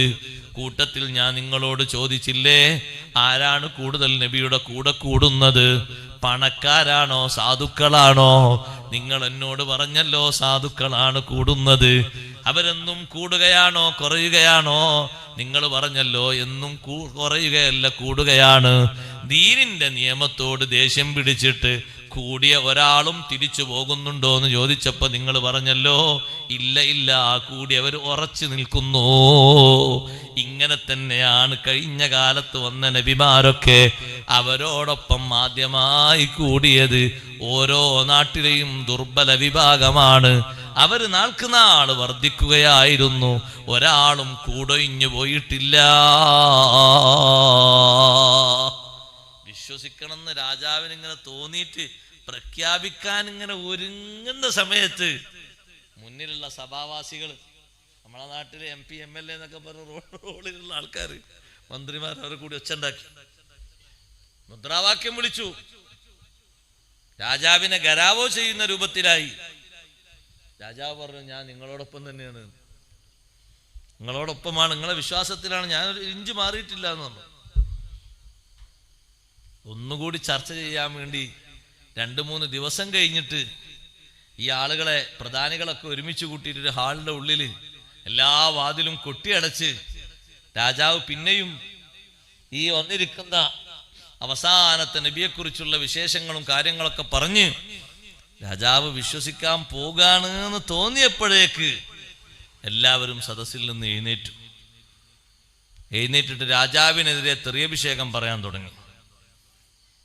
അപ്പൊ രാജാവ് പറഞ്ഞു, ഞാൻ നിങ്ങളെ പരീക്ഷിക്കാൻ വേണ്ടി ചെയ്തതാണ്. എത്രത്തോളം ഉണ്ട് നിങ്ങളെ വിശ്വാസത്തിൽ, നിങ്ങളെ വിശ്വസിക്കുന്ന വിശ്വാസത്തിൽ നിങ്ങളെ ഉറപ്പ് എത്രത്തോളം ഉണ്ട് നോക്കാൻ വേണ്ടിയിട്ടാണ്. ഞാൻ മാറിയിട്ടൊന്നുമില്ല, ഞാൻ നിങ്ങളോടൊപ്പാണ്. ആലോചിച്ചു. ആ സുന്ദരമായ കത്ത് കണ്ടിട്ടും ആ വിഷയങ്ങളൊക്കെ അറിഞ്ഞിട്ടും തൗഫീക്ക് ലഭിച്ചോ ഈമാൻ സ്വീകരിക്കാൻ? അള്ളാഹു നൽകിയ ഏറ്റവും വലിയ നിഅമത്താണ്. കെടാതെ കാത്തു സൂക്ഷിക്കണം. ഒരു വാക്കിന്റെ പേരിൽ കൊഴിഞ്ഞു പോകരുത്. ഏതെങ്കിലും ഒരു ക്ലിപ്പിനോട് സപ്പോർട്ട് ചെയ്തിട്ട് ഈമാൻ തെറിച്ചു പോകരുത്. ഏറ്റവും കൂടുതൽ നമ്മൾ പരീക്ഷണം നേരിടുന്ന കാലത്താ ജീവിക്കുന്നത്. നന്നായി ശ്രദ്ധിക്കണം സഹോദരങ്ങളും സഹോദരിമാരും. പലതും നമ്മൾ കേൾക്കും, പലതും നമ്മൾ കാണും. പക്ഷെ നമ്മുടെ വിശ്വാസത്തിൽ വൈകല്യം സംഭവിക്കാൻ കാരണമാകരുത്. അള്ളാഹു നമ്മുടെ ഈമാൻ സലാമത്താക്കി തരട്ടെ. ഈമാൻ ഉണ്ടെങ്കിൽ ആഖിറത്തിൽ ജയിക്കാൻ പറ്റൂ. ഈമാനില്ലാത്ത ആൾക്കാരൊക്കെ ആഖിറത്തിൽ വന്നിട്ടിങ്ങനെ മേപ്പെട്ട് നോക്കി അങ്ങോട്ടും ഇങ്ങോട്ടും നോക്കിയിട്ട് എല്ലാവരും പറയുന്ന വാക്കെന്താ? ഈമാനില്ലാത്ത ആൾക്കാരൊക്കെ അവിടെ വന്നിട്ട് പറയുന്നൊരു വാക്ക്, ലൗ കാനൂ മുസ്ലിമീൻ, ദുനിയാവിൽ വെച്ച് മുസ്ലിമായി ജീവിച്ചിരുന്നുവെങ്കിൽ എത്ര നന്നായിരുന്നു. ഒന്ന് മുസ്ലിമായി ഞാൻ ജീവിച്ചില്ലല്ലോ, ഈമാന് സ്വീകരിക്കാൻ ഞാൻ മുന്നോട്ട് പോയില്ലല്ലോ. അള്ളാഹുവിനോട് അവർ കേണപേക്ഷ നടത്തും. ഫലൗ അന്ന ലനാ കറ, ഒറ്റ ചാൻസ് കൂടി നീ തരുമോ അല്ലാഹ്, ഫനകൂന മിനൽ മുഅ്മിനീൻ, ദുനിയാവിലേക്ക് ഞങ്ങൾ പോയി ഞങ്ങൾ ഈമാൻ സ്വീകരിച്ച് ഇങ്ങോട്ട് വരാം. അല്ലാഹു തആല പറഞ്ഞു, നടക്കാനുള്ളതൊക്കെ നടന്നു കഴിഞ്ഞു, ഇനി അതിന്റെ അവസരങ്ങൾ മുഴുവനും കഴിഞ്ഞു. സഹോദരങ്ങളെ, ഈമാനികമായി അങ്ങനെയാ നമ്മൾ ചിന്തിക്കേണ്ടത്. ഈമാനികമായി കുറവ് സംഭവിക്കരുത്. അള്ളാഹു നൽകിയ ഈമാനാകുന്ന അനുഗ്രഹത്തെ നട്ടുവളർത്തണം. അതിനെങ്ങനെ കരുപ്പിടിപ്പിക്കണം, ക്ഷയിക്കാതെ മുന്നോട്ട് കൊണ്ടുപോകണം. ഈമാനിന് കരുത്താകുന്ന രണ്ടാമത്തെ വിഷയമാണ് മഹാന്മാരായ പണ്ഡിതന്മാര് നമ്മോട് എണ്ണിപ്പറയുന്നത്. ഈമാൻ ശരിയായ രൂപത്തിൽ നിലനിൽക്കാൻ, ഈമാൻ ദുനിയാവിലും ആഖിറത്തിലും ഫലവൃത്തമാകാൻ ഒരു മനുഷ്യനിൽ ഉണ്ടായിത്തീരേണ്ടത് തഖ്വല്ലാഹി അസ്സ വജൽ, അള്ളാഹുവിലുള്ള തഖ്വയാണ്. ആത്മീയമായ നിലക്കുള്ള ബോധവും ജീവിതവുമാണ്. അള്ളാഹുവിനെ സൂക്ഷിച്ച് ശ്രദ്ധിച്ചുകൊണ്ട് ജീവിക്കാന്ന് പറഞ്ഞാൽ മഹാന്മാരായ ആളുകൾ നമുക്ക് പഠിപ്പിച്ചു. അതിന്റെ ഇരു ധ്രുവങ്ങളും നമ്മുടെ ജീവിതത്തിൽ ഉണ്ടായിത്തീരണം. തഖ്വ എന്ന് പറയുന്നതിന് 2 ഭാഗങ്ങൾ പഠിപ്പിക്കാറില്ലേ സാധാരണ? അല്ലാഹു തആലാന്റെ കൽപ്പനകളെ അനുസരിക്കുക, നബി സല്ലല്ലാഹു അലൈഹി വസല്ലമ തങ്ങളുടെ കൽപ്പനകൾ അനുസരിക്കുക, ധിക്കരിക്കരുത്. നമുക്കത് ശരിയായി തോന്നില്ല എന്ന് പറഞ്ഞ് വലിച്ചെറിയരുത്. അള്ളാഹുവും അള്ളാഹുവിന്റെ റസൂലും കൽപ്പിച്ച കാര്യങ്ങൾ മഹാന്മാര് അതിൻ്റെ ഓരോ രൂപഭാവത്തിലും എണ്ണിപ്പറഞ്ഞിട്ടുണ്ട്. ആ കാര്യങ്ങൾക്ക് വിധേയപ്പെട്ട് ജീവിക്കുക. വജിത്തിനാബു നവാഹി, വിരോധനകൾ മുഴുവനും വർജിക്കുക. ഇതിനാണ് തഖ്വ എന്ന് പറയുന്നത് സാങ്കേതിക ഭാഷയിൽ. ഈ തഖ്വ കുറച്ചുകൂടി ഉയർന്ന സ്റ്റേജിലാണ് മഹാന്മാരിലെത്തുമ്പോൾ, മഹത്തുക്കളിലെത്തുമ്പോൾ സാധാരണ ലെവലിലുള്ള കുറച്ചുകൂടി ഉയർന്ന ലെവലിലാണ്. അവരുടെ മുഴുവൻ കാര്യങ്ങളും അവർ അള്ളാഹുവിൽ അർപ്പിക്കുന്നവരാണ്. മുഴുവൻ വിഷയങ്ങളിലും അള്ളാഹുവിന്റെ സമ്മതപ്രകാരം, അള്ളാഹുവിന്റെ ഇഷ്ടപ്രകാരം മാത്രമേ അവർ ചലിക്കുകയുള്ളൂ, കാര്യങ്ങൾ നടത്തുകയുള്ളൂ.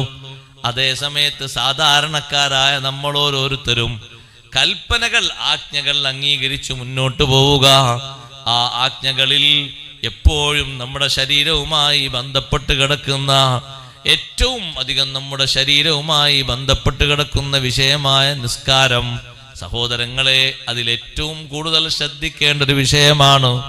വിവിധ ഘട്ടങ്ങളിൽ ജീവിക്കുന്ന, വിവിധ ഘട്ടങ്ങളിൽ തൊഴിലെടുക്കുന്ന ആളുകളാണെങ്കിലും അള്ളാഹു നിർബന്ധമാക്കിയ അമലാകുന്ന നിസ്കാരം ഒരു വേള പോലും നഷ്ടപ്പെടാത്ത രീതിയിൽ കാത്തു സൂക്ഷിക്കുന്ന തഖ്വ വേണം.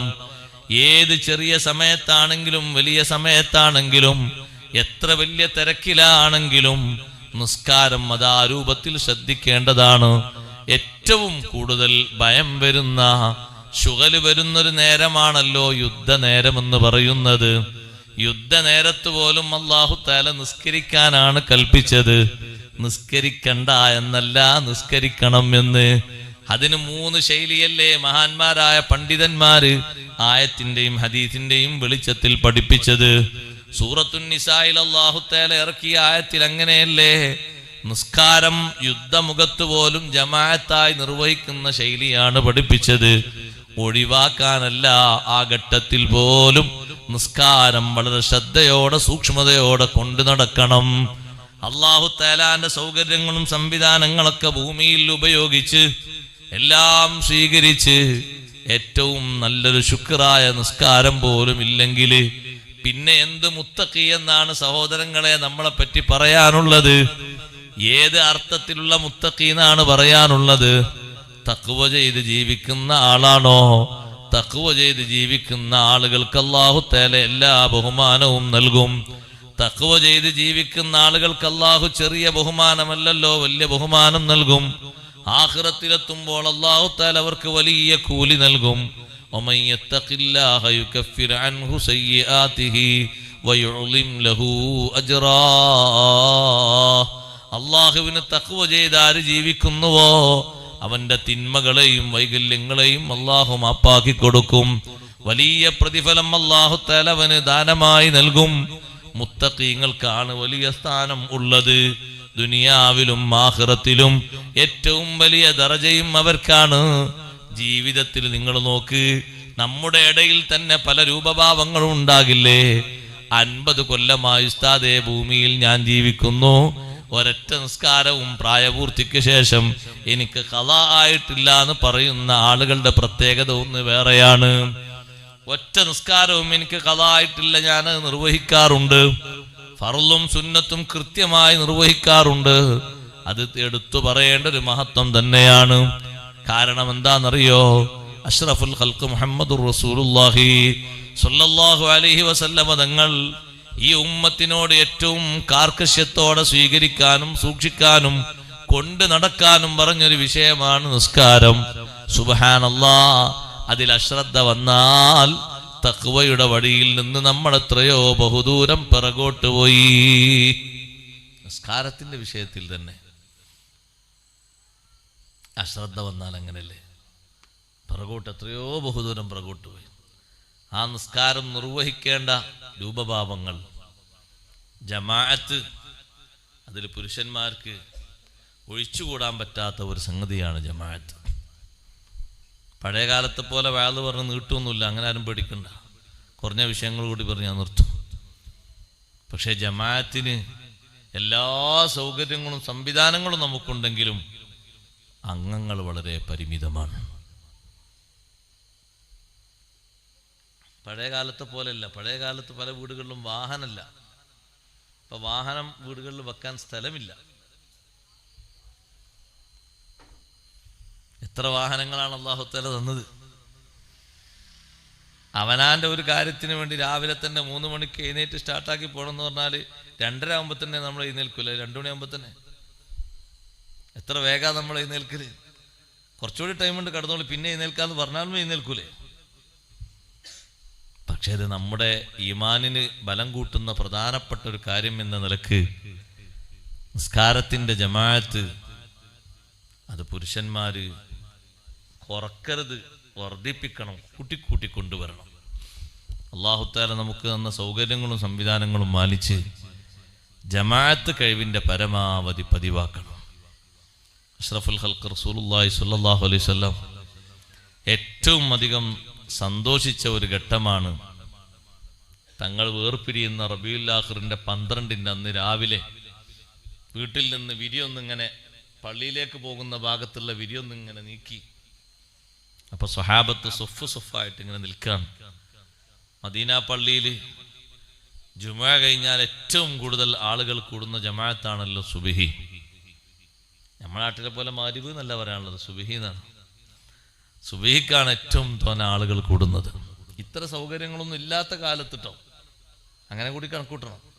ഈ രൂപത്തിലുള്ള വെളിച്ചമോ ഈ രൂപത്തിലുള്ള റോഡോ വാഹനങ്ങളോ ഒന്നും ഇല്ലാത്ത ഒരു കാലത്ത് നമ്മളെ കയ്യിൽ ഉപയോഗിക്കുന്ന ടോർച്ചോ വെളിച്ചോ അതുമില്ല.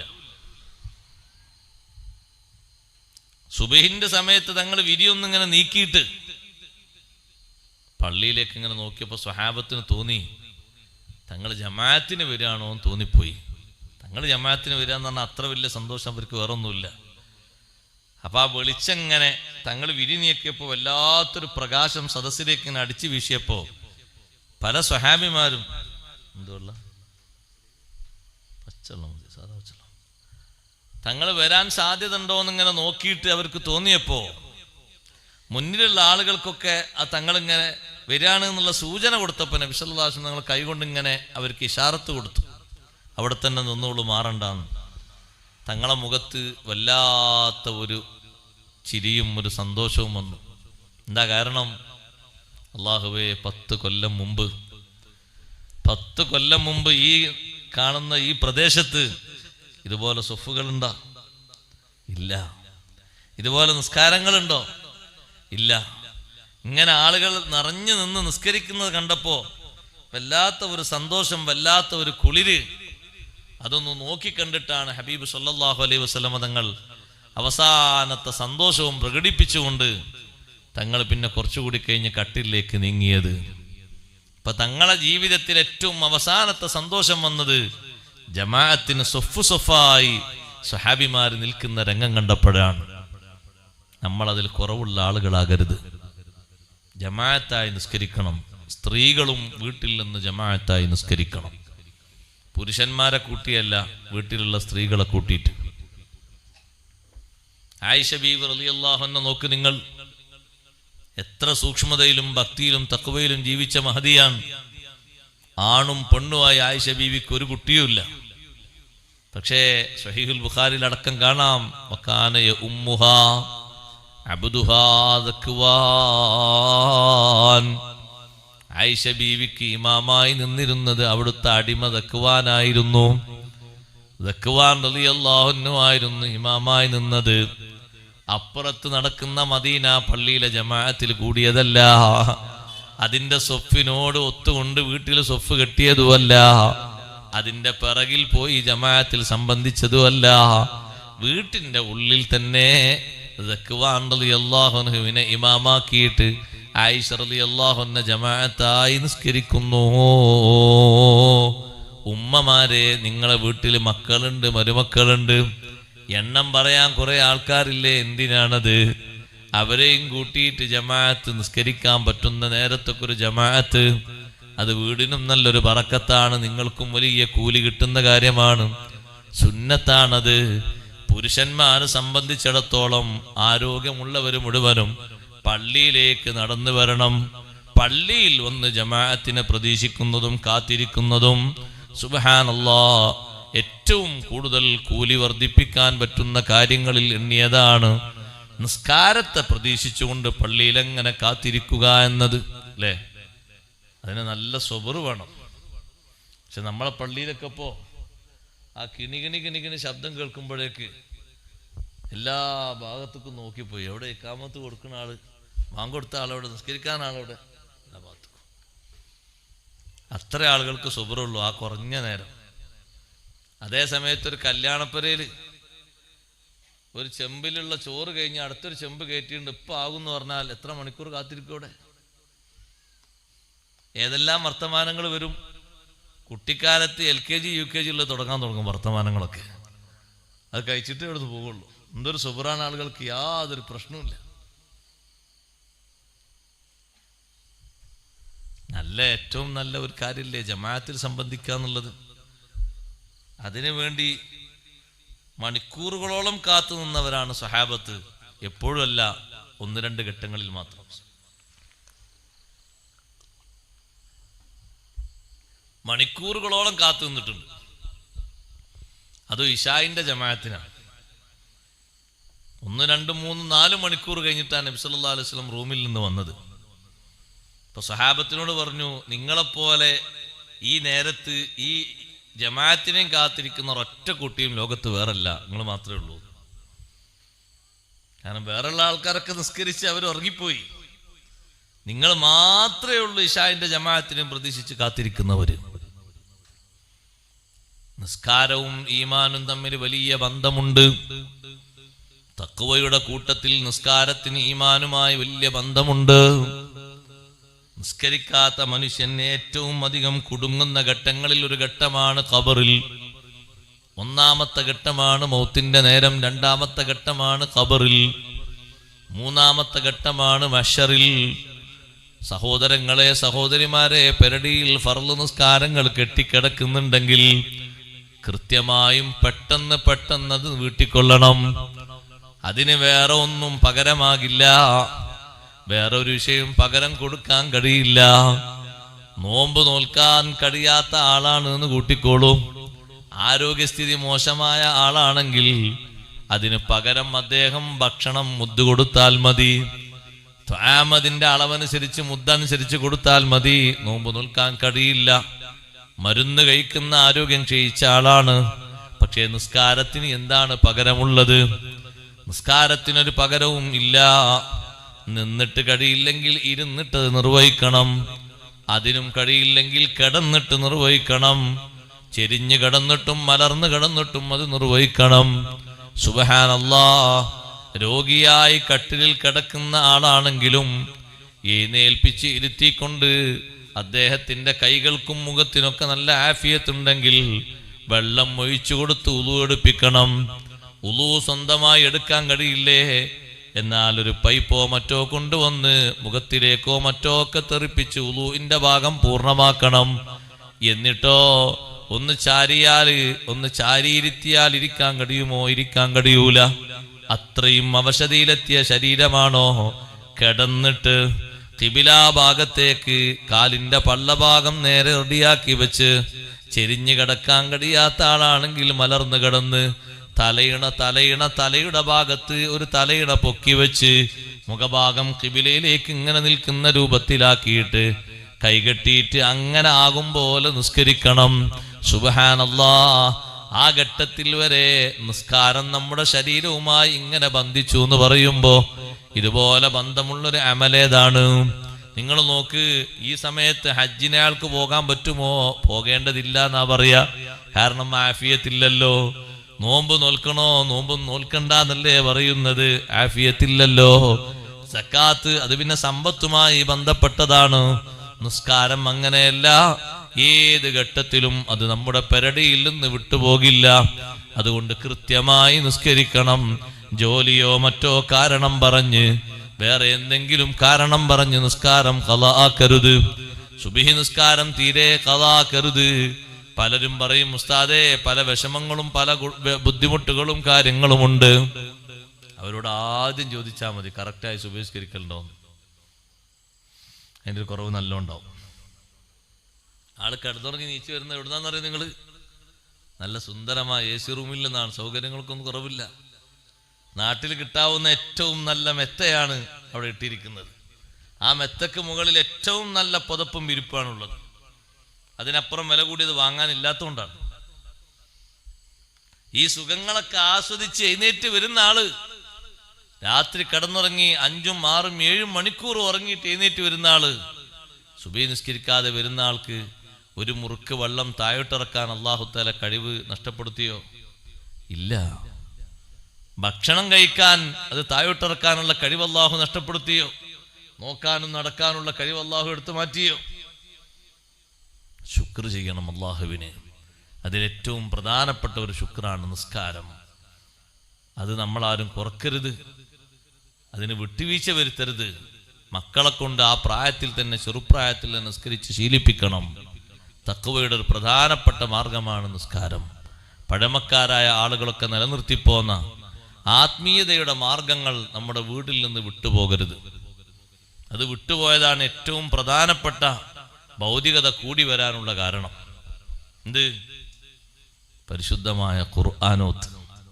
ഖുർആനൊക്കെ ഓതുന്നൊരു വീട് കാണാൻ, എല്ലാവരും കൂടിയിട്ട് ഒരു ഖുർആൻ ഓതുന്നൊരു വീട് കാണാൻ വലിയ ആഗ്രഹമാണ്.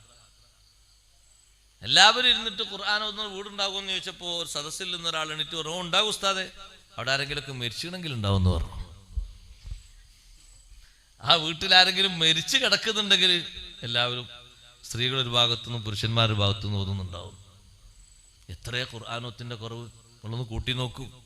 റമളാൻ കഴിഞ്ഞിട്ട് എത്ര മാസമായിപ്പോ? ഒരു 4 മാസം കഴിഞ്ഞാൽ റമളാൻ ഇതാ വരുന്നു. 4 മാസം കഴിഞ്ഞാൽ റമളാൻ വരുന്നു. ഇപ്പൊ നമ്മൾ റബീഉൽ ആഖിറിലാണ്. 4 മാസം കഴിഞ്ഞാൽ റമളാൻ വരുന്നു. റമളാൻ ടു റമളാൻ എത്ര ഖത്മാ ഓതിയത്?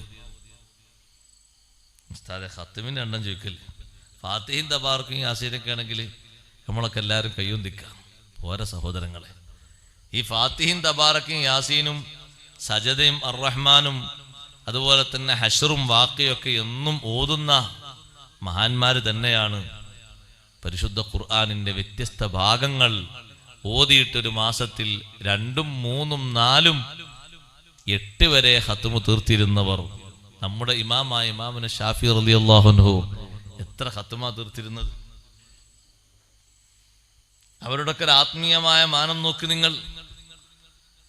ചെറുപ്രായത്തിൽ യുവത്വത്തിന്റെ നല്ല പ്രസരിപ്പിൽ തന്നെ 2 കണ്ണിന്റെ കാഴ്ചയും നഷ്ടപ്പെട്ട മഹാനാണ് അബ്ദുല്ലാഹിൽ ഹദ്ദാദ് റളിയല്ലാഹു അൻഹു. പള്ളിയിൽ ഹദ്ദാദ് ഇല്ലേ? അല്ലേ? എല്ലാ പള്ളിയിലും ഹദ്ദാദ്. ഇവിടെ ഹദ്ദാദങ്ങളൊന്നും സ്ഥാപിച്ചല്ലോ അല്ല. ഒരു വഫാത്ത് നൂറ്റാണ്ടത്രേ. അബ്ദുല്ലാഹിൽ ഹദ്ദാദ് റളിയല്ലാഹു അൻഹുവിന്റെ ദിക്ർ ലോകത്തിന്റെ എല്ലാ ഭാഗത്തും ഇങ്ങനെ പച്ചപിടിക്കാനുള്ള കാരണം എന്താ? മഹാനവറുകളുടെ തഖ്വയിൽ അധിഷ്ഠിതമായ ജീവിതത്തിന് അള്ളാഹു നൽകിയൊരു സ്വീകാര്യതയാണ്. ളുഹുർ നിസ്കാരത്തിന് എന്നും പള്ളിയിലെത്തിയാൽ 1000 തഹ്ലീൽ ചൊല്ലിയിട്ടേ എഴുന്നേറ്റ് പോകൂ. എല്ലാ ദിവസവും ളുഹുർ നിസ്കാരത്തിന് പള്ളിയിലെത്തും, 1000 തഹ്ലീൽ ചൊല്ലും. റമദാനു ഷരീഫായാൽ 2000 തഹ്ലീൽ ചൊല്ലും. നിങ്ങൾ നോക്ക് സഹോദരങ്ങളെ, അവർക്ക് കിട്ടുന്ന ഭാഗ്യം എത്രയാണ്! ഒരു പള്ളിയിൽ 10 ആളുകൾ ഒരു 10 ഫാത്തിഹ ഓതുന്നു എന്ന് കൂട്ടിക്കോളൂ. ഒരു പഞ്ചായത്തിൽ നിന്ന് എത്ര ഫാത്തിഹ ലഭിക്കും? ഒരു ജില്ലയിൽ നിന്ന് എത്ര ഫാത്തിഹ ലഭിക്കും? അനുദിനം കിട്ടുന്ന ഫാത്തിഹകളുടെ കണക്കെത്രയാണ്? ലിസ്വാഹിബിർ റാത്തിബിൽ കബീറിൽ ഖുത്ബി ഷഹീറിൽ ഹബീബി അബ്ദുല്ലാഹി ബിൻ അലവിൽ ഹദ്ദാദ് റളിയല്ലാഹു അൻഹു എന്ന് പറഞ്ഞിട്ട് 3-ാമതായി ഓതുന്ന ഫാത്തിഹ അബ്ദുല്ലാഹിൽ ഹദ്ദാദ് റളിയല്ലാഹു അൻഹുവിനല്ലേ? 10-21 വയസ്സായപ്പോ 2 കണ്ണിന്റെയും കാഴ്ച നഷ്ടപ്പെട്ടു പോയി. പക്ഷേ ജമാഅത്തിന് മഹാനവറുകൾ തടസ്സമല്ല. ജമാഅത്തിന് വരുന്നു, നേരത്തെ പള്ളിയിലെത്തുന്നു, ദർസ് നടത്തുന്നു, കിതാബ് എഴുതുന്നു. 2 കണ്ണിന്റെയും കാഴ്ച നഷ്ടപ്പെട്ട ശേഷമാണ് ഏറെ കിതാബുകൾ എഴുതിയത്. 80 ചില്ലാനം വർഷക്കാലം ജീവിച്ചിട്ടുണ്ട് അബ്ദുല്ലാഹിൽ ഹദ്ദാദ് റളിയല്ലാഹു അൻഹു. ആ മഹാനുഭാവന്റെ ദിക്റിന് അല്ലാഹു നൽകിയ സ്വീകാര്യത ചെറുതല്ല. കേരളത്തിൽ എവിടെയെങ്കിലും വന്നിട്ട് ആരോടെങ്കിലും പറഞ്ഞതാണോ എല്ലാ പള്ളിയിലും കൊണ്ടുപോയിട്ട് അച്ചടിച്ചു കൊടുക്കാൻ വേണ്ടി? അല്ല കേട്ടോ. മഹാനവറുകളുടെ ആ ദിക്ർ യമനിൽ നിന്ന് നമ്മുടെ നാട്ടിലേക്ക് വന്ന ഉലമാവും സാദാത്തുക്കളും ഇവിടെ കൈമാറിയപ്പോൾ നാടിന്റെ എല്ലാ ഭാഗങ്ങളിലുമുള്ള മുഅ്മിനീങ്ങൾ അത് സ്വീകരിച്ചു. കുടിലുകളിൽ താമസിക്കുന്ന ഉമ്മമാര് വരെ, പെങ്ങന്മാര് വരെ നിത്യേന ഹദ്ദാദ് ചൊല്ലി പതിവാക്കുന്നു. ശ്രേഷ്ഠമായ സ്വഹീഹായ ദിക്റുകളല്ലേ ഹദ്ദാദിലുള്ള ദിക്റുകളൊക്കെ. ഒരുപാട് ദിക്റുകൾ ചൊല്ലിയിട്ട് തഹ്ലീൽ ചൊല്ലിയിട്ടല്ലേ ഫാത്തിഹ ഓതുന്നത്. സുബ്ഹാനല്ലാഹ്, അത് വലിയൊരു കാവലാണ്. ഇതിങ്ങനെ മഹാനവറുകൾ ഒരുമിച്ച് കൂട്ടാനുള്ള കാരണം ഹദ്ദാദുമായി ബന്ധപ്പെട്ടുള്ള ഹാഷിയകളിൽ കാണാം. യമനിന്റെ ചില ഭാഗങ്ങളിലൊക്കെ ബിദ്അത്തിന്റെ കക്ഷികൾ കയറിക്കൂടുന്നു എന്ന വിവരം അബ്ദുല്ലാഹിൽ ഹദ്ദാദ് റളിയല്ലാഹു അൻഹുവിന്റെ ശ്രദ്ധയിൽപ്പെടുത്തിയപ്പോ മഹാനവറുകൾ പറഞ്ഞു, ഞാൻ കുറച്ച് ദിക്റുകൾ ഒരുമിച്ച് കൂട്ടിത്തരാം. ആ ദിക്റുകൾ നിങ്ങൾ അങ്ങ് ചൊല്ലി പതിവാക്കിക്കോ. അപ്പൊ പിന്നെ ബിദ്അത്തുകാരെ ശല്യമുണ്ടാകൂല. അല്ലേ? ഹദ്ദാദിന് അൽ ഫാത്തിഹ എന്ന് വിളിച്ചാല് ആദ്യമായിട്ട് പെട്ടെന്ന് സടകൊടിഞ്ഞ് എഴുന്നേറ്റ് പോകുന്നത് വിദഗ്ധക്കാരായിരിക്കും. വിദഗ്ധക്കാരൊക്കെ ഉള്ള സ്ഥലത്ത് നോക്കണികൾ ഹദ്ദാദ് കേൾക്കുന്നതന്നെ പേടിയാണ് അവർക്ക്. അതിലാ ചൊല്ലുന്ന ദിക്റുകളൊക്കെ ഹദീസിൽ വന്ന ദിക്റല്ലേ? അല്ല, ഏതാ ഹദീസിന് പുറത്തുള്ള ദിക്റൊക്കെ ഹദീസിൽ വന്ന ദിക്റുകളാണ്. നല്ല നല്ല അർത്ഥവത്തായ ദിക്റുകൾ, ലോകത്തുള്ള ആളുകൾക്ക് മൊത്തം ഉപകാരം കിട്ടുന്ന ദിക്റുകളല്ലേ അതിലൊക്കെ ചൊല്ലുന്നത്. നമ്മുടെ ഈമാനിന്റെ വിഷയത്തിന് വേണ്ടിയല്ലേ കനപ്പെട്ട ദിക്ർ 7 പ്രാവശ്യം ചൊല്ലുന്നത്.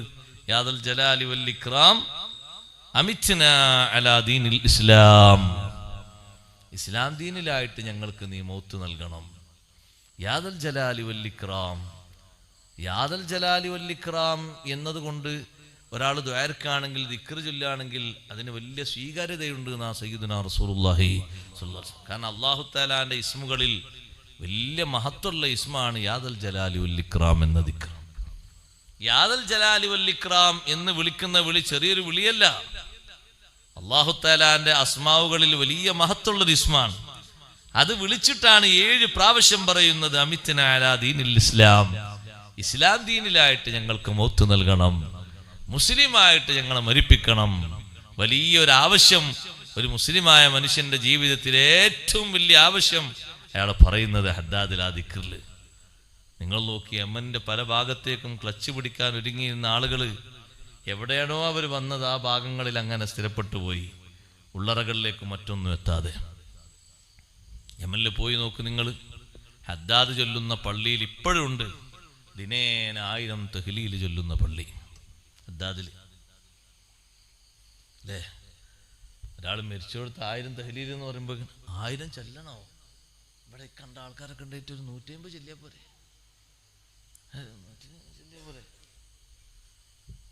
ദിക്റുകളൊക്കെ കുറെ ചെല്ലണം നമ്മൾ. അല്ലാഹു തആല തൗഫീഖ് തരട്ടെ. സ്വലാത്തുകളൊക്കെ അധികരിപ്പിക്കണം. മഹാന്മാർ ചൊല്ലിയതിന്റെ ഏതെങ്കിലും ഒരു ഭാഗത്തേക്കൊന്നും എത്തൂല. എന്നാലും ഉണ്ടല്ലോ ഒരു പരിഗണന എന്നുള്ളത്, അതെങ്കിലും കിട്ടാൻ.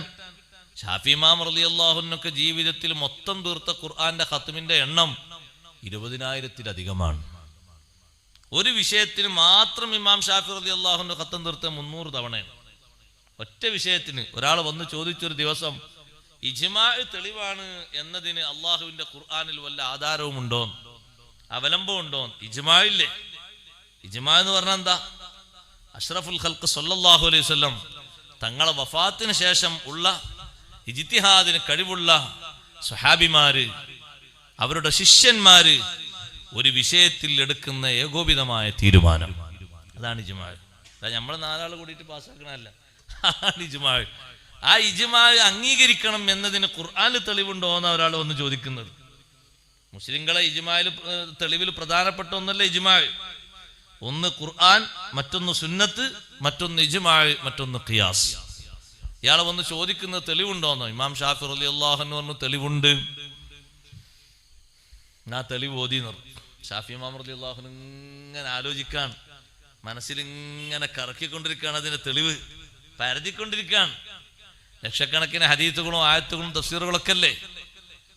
ഞാൻ കുറച്ച് ദിവസം കഴിഞ്ഞിട്ട് വരാന്ന് പറഞ്ഞു. അപ്പൊ തെളിവില്ലെങ്കിൽ തെളിവില്ല നിങ്ങൾ തുറന്നു പറയണം.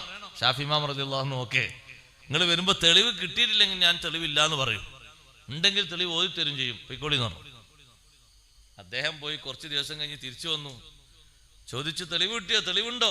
ഇമാം ഷാഫി റളിയല്ലാഹു തെളിവില്ലാതെ അള്ളാഹുവിന്റെ ഖുർആനിൽ അല്ലാഹു തആല അതെല്ലാം പ്രതിപാദിച്ചിട്ടില്ലേ? ഇജ്മാഇന് തെളിവുണ്ട്, നാ ഓതു എന്ന് പറഞ്ഞു. അമയ്യുശാഖിഖിർ റസൂല മിൻ ബഅദി മാ തബയ്യന ലഹുൽ ഹുദാ വയത്തബി ഗൈറ സബീലിൽ മുഅ്മിനീന നുവല്ലിഹി മാ തവല്ലാ വനുസ്ലിഹി ജഹന്നമ വസാഅത് മസീറാ.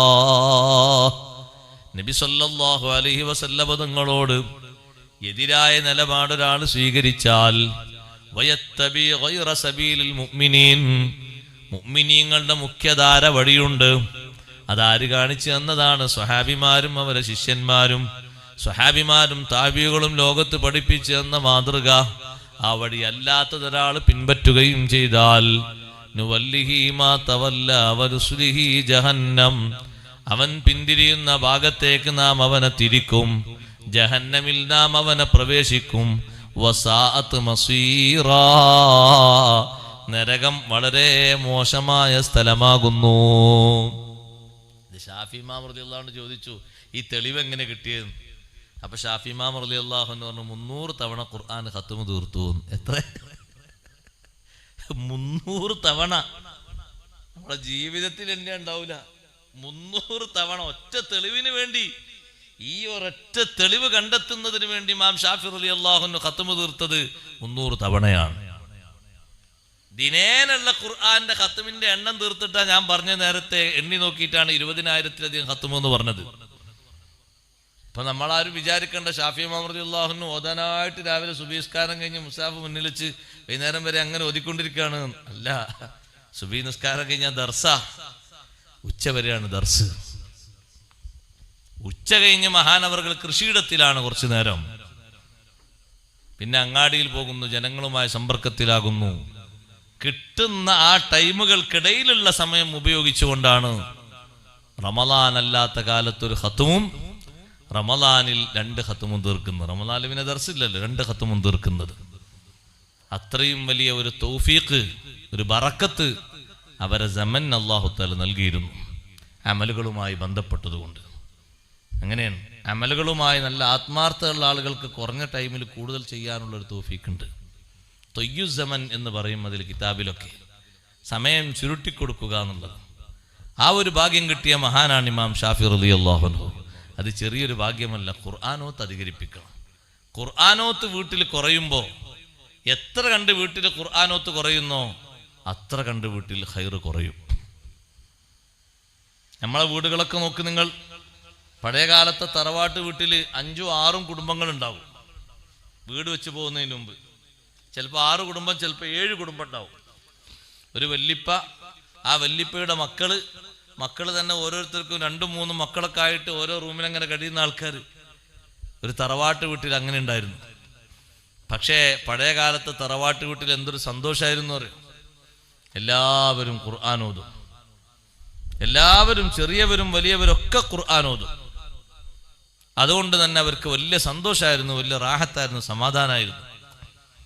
ഇപ്പൊ 4 ആള് 5 ആള് താമസിക്കുന്ന വീട്ടിൽ വരെ ഉമ്മമാരെ മനസ്സമാധാനമില്ല, വിഷമാവസ്ഥയാണ്, ഇബാദത്തിന് റാഹത്തില്ല, ഒന്നിനും ഒരു സുഖമില്ല. ഖുർആനോത്തിന്റെ മെയിനായിട്ടൊരു കുറവ് അവിടെയുണ്ട്. ഖുർആനോത്ത് അധികരിപ്പിക്കണം. അക്സിറൂ തിലാവത്തൽ ഖുർആനി ഫീ ബുയൂതികും. ഹബീബ് സല്ലല്ലാഹു അലൈഹി വസല്ലം പറഞ്ഞു, നിങ്ങളെ ഭവനങ്ങളിൽ ഖുർആനോത്ത് കൂടുതലാക്കണം. ഫഇന്നൽ ബൈത്തല്ലദീ ലാ യുഖറഉ ഫീഹി ഖുർആൻ, ഖുർആനോത്ത് നടത്തപ്പെടാത്ത വീട് യഖില്ലു ഖൈറുഹു, അവിടെ നന്മ കുറയും. വയക്സുറു ശർറുഹു, ഇടങ്ങേറ് അധികരിക്കും. വയളീഖു അലാ അഹ്ലിഹി, ആ വീട്ടുകാർക്ക് തന്നെ താമസിക്കാൻ വലിയ പ്രയാസം വരും.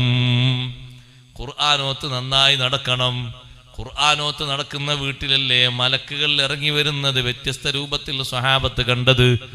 ഉസൈദ് ബിൻ ഹുലൈർ റളിയല്ലാഹു അൻഹു ഖുർആൻ ഓതിക്കൊണ്ടിരിക്കുമ്പോ മുകളിൽ മഹാനവറുകൾ കണ്ട മേഘം, വെളിച്ചം, മിസ്ബാഹുകൾ ഇങ്ങനെ നിരത്തിയിട്ടിരിക്കുന്നു. കറുത്ത മേഘത്തില് വിളക്കുകൾ ഇങ്ങനെ ഫിറ്റ് ചെയ്തൊരു മേഘം തന്റെ വീടിന്റെ നേരെ മേൽക്കൂരയിൽ വന്ന് നിൽക്കുന്നതാണ് കണ്ടത്. സുബ്ഹി നിസ്കാരമായപ്പോ നബി സല്ലല്ലാഹു അലൈഹി വസല്ലം തങ്ങളോട് പോയിട്ട് ഇങ്ങനെ ഒരു രൂപം കണ്ടു എന്ന് പറഞ്ഞപ്പോ ചോദിച്ചു, സൈദേ, ആ കണ്ട രൂപം എന്താണ് എന്ന് അറിയുമോ? നിങ്ങൾ മേഘത്തിൽ കണ്ട വിളക്കുകൾ എന്താണ് എന്ന് അറിയുമോ? ഇല്ല നബിയെ, അറിയില്ല. തിൽക്കൽ മലായിക, മലക്കുകളാണത്. ധനത്തില് സൗത്തിക്ക, നിങ്ങളെ ഖുർആനോത്തിന്റെ ശബ്ദം കേട്ട് അടുത്തടുത്ത് വന്നതാണ്. വലൗ ഖറഅത ലാസ്ബഹത യൻദുറു الناس ഇലൈഹാ ലാ തതവാറാ അൻഹും, നേരം വെളുക്കും വരെ നിങ്ങൾ ഓതിയിരുന്നുവെങ്കിൽ സുബീക്ക് വരുന്ന ആളുകൾക്കൊക്കെ വിളക്കുകളൊക്കെ കാണാമായിരുന്നു.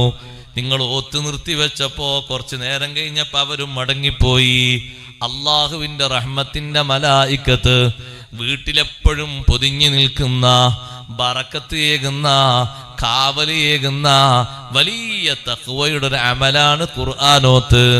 ഖബറിലെത്തുന്ന സമയത്ത് ഓതിയ ഖുർആനുകൾ വലിയ വെളിച്ചമാണ്. ഖുർആൻ ഓതിക്കൊണ്ട് മരിക്കാൻ കഴിയുന്നത്, ഖുർആൻ കേട്ടുകൊണ്ട് മരിക്കാൻ കഴിയുന്നത് വലിയ ഭാഗ്യമല്ലേ? ബഹുമാനപ്പെട്ട ഇമാം ഷാഫി റളിയല്ലാഹു അൻഹു ശിഷ്യന്മാരുടെ ഖുർആൻ ഓത്ത് കേട്ടിട്ടല്ലേ ഷാഫി ഇമാം തങ്ങൾ വഫാത്താകുന്നത്. ശിഷ്യന്മാർ മുഴുവനും ചുറ്റും ഒരുമിച്ച് കൂടി സൂറത്ത് യാസീൻ ഓതി. യാസീനോത്ത് തീരുന്നതിനിടക്ക് ഷാഫി ഇമാം തങ്ങൾ വഫാത്തായി പോയി. അതേ സമയത്ത് നഫീസ ബീവി റളിയല്ലാഹു അൻഹാ ഇമാം ഷാഫി തങ്ങളുടെ ഉസ്താദത്ത് കൂടിയാണ്. ഷാഫി ഇമാം തങ്ങൾക്ക് ഒരുപാട് ഇൽമുകൾ പകർന്നു കൊടുത്ത മഹദിയാണ്. ആ നഫീസ ബീവി റളിയല്ലാഹു അൻഹ വഫാത്താകുന്ന സമയത്തും അവര് ഖുർആനല്ലേ ഓതിക്കൊണ്ടിരിക്കുന്നത്. മരണമാകും എൻ്റെ ബിണ്ടിൽ ഓതി അൻആമാനേ, മനിദാ സൂറത്ത് തീരും മുമ്പ് മൗത്തായാനേ. 30 കൊല്ലമായി അള്ളാഹുവിനോട് മഹദിയുടെ ഒരു പ്രാർത്ഥനയുണ്ട്. അല്ലാഹുമ്മ തവഫനി സ്വാഇമാ, നോമ്പുകാരിയായിട്ട് എൻ്റെ റൂഹ് പിടിക്കണേ അല്ലാ. എനിക്ക് മരണപ്പെട്ട് നിന്റെ ഹദ്റത്തിലേക്ക് വരേണ്ടത്. ഏറ്റവും അധികം നീ സംസാരിക്കാൻ ആഗ്രഹിക്കുന്ന നാവും ഏറ്റവും അധികം നീ സംസാരിക്കാൻ ആഗ്രഹിക്കുന്ന ഭാഷയും നോമ്പുകാരന്റെ ഭാഷയാണല്ലോ. നോമ്പ് നോറ്റിട്ട് നിന്റെ ഹദ്റത്തിലേക്ക് എനിക്ക് വരണം. മരണത്തിനോടനുബന്ധിച്ച് രോഗം കലശലായപ്പോ ഭർത്താവും കുടുംബക്കാരും കൂടി ഡോക്ടർമാരെ കൊണ്ടുവന്നു. ഡോക്ടർമാര് പറഞ്ഞു നോമ്പ് മുറിക്കണം, മരുന്ന് കഴിക്കണം. നിർബന്ധം പറഞ്ഞപ്പോ മഹദി പറഞ്ഞു ഇസ്രിഫു അന്നീ ത്വബീബി വദഊനി വഹബീബി. ഡോക്ടർമാരോട് പോകാൻ പറയൂ, എന്നെയും എൻ്റെ ഹബീബായ റബ്ബിനെയും വിട്ടേക്കൂ. കുറച്ചു നേരം കഴിഞ്ഞ് മഹദി അതാ കിടന്ന കിടത്തത്തിൽ സൂറത്തുൽ അൻആം അങ്ങ് ഓതിപ്പോയി. ഒരു ഭാഗം അങ്ങനെ തുടങ്ങി ഒരു റിപ്പോർട്ട് പ്രകാരം കതബ റബ്ബുക്കും അലാ നഫ്സിഹിർ റഹ്മ എന്ന ആയത്ത് ഓതിയടുത്ത് എത്തിയപ്പോൾ മഹദി അതാ ദുനിയാവിൽ നിന്ന് വിട വാങ്ങുന്നു. മറ്റൊരു റിപ്പോർട്ട് പ്രകാരം ലഹും ദാറുസ്സലാമി ഇൻദ റബ്ബിഹിം വഹുവ വലിയുഹും ബിമാ കാനൂ യഅമലൂൻ. മുഅ്മിനീങ്ങൾക്ക് അല്ലാഹു ദാറുസ്സലാം എന്ന ഭവനം ഒരുക്കിയിട്ടുണ്ട് എന്ന ആയത്ത് ഓതി തീരലോടെ നഫീസ ബീവി റളിയല്ലാഹു അൻഹ ദുനിയാവിൽ നിന്ന് വിട വാങ്ങുന്നു. അവരെ ബറക്കത്ത് കൊണ്ട് അല്ലാഹു നമ്മളെ വിജയിപ്പിക്കുമാറാകട്ടെ. ഖുർആനുമായി നല്ല ബന്ധം നമുക്ക് വേണം. ഖുർആനുമായി നല്ല ആത്മബന്ധം വേണം. തഖ്വയിൽ നിന്ന് നമുക്ക് കുറഞ്ഞുകൊണ്ടിരിക്കുന്ന ഒരു പ്രധാനപ്പെട്ട ശീലം അതാണ്. ഇരിക്കട്ടെ, ആ തഖ്വയുടെ പ്രധാനപ്പെട്ട മറ്റൊരു ഭാഗമാണ് ഇജ്തിനാബു നവാഹി. വിരോധിക്കപ്പെട്ട കാര്യങ്ങൾ ജീവിതത്തിലേക്ക് സ്വീകരിക്കുന്നത് ഇപ്പോൾ എളുപ്പമാണ്.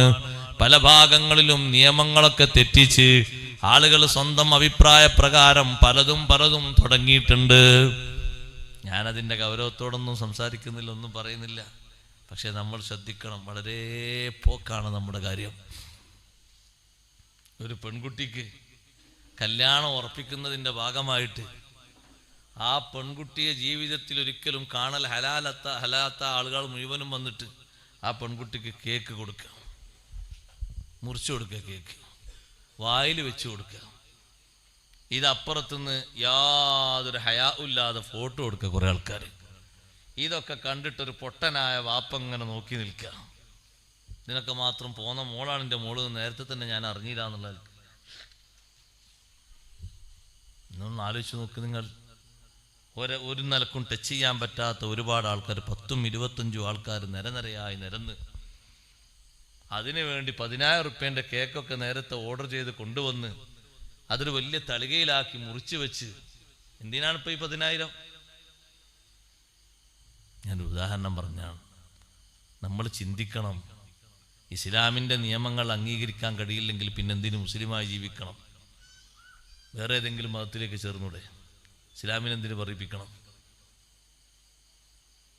വിരോധിക്കപ്പെട്ട കാര്യങ്ങൾ മുഴുവനും കയ്യിലാക്കിയിട്ട് കല്യാണത്തിൻ്റെ തലേന്നാണെങ്കിൽ ഇങ്ങനത്തെ ഒരു സ്റ്റേജ്, ആ സ്റ്റേജിലാണെങ്കിൽ നടക്കുന്ന പാട്ടും കൂത്തിനാണെങ്കിൽ യാതൊരു കണക്കുമില്ല. അവിടെ ഒരു ബുർദ ജില്ല, ഒരു മദ്ഹ് ജില്ല, ഒരു ബദർബൈത്തില്ല, ഒരു സന്തോഷമാണ്, ഒരു റാഹത്താണ്. വിവിധങ്ങളെ കാലത്തുമില്ല ബദരീങ്ങളെ പറ്റിയുള്ള മദ്ഹ് കല്യാണത്തിന്. അതൊന്നല്ല അവിടെ നടക്കുന്നത് പറയാതിരിക്കാന്നല്ലേ. അതിന് പ്രദർശന വസ്തുവായിട്ട് പുതിയ പെണ്ണും നടുവിൽ.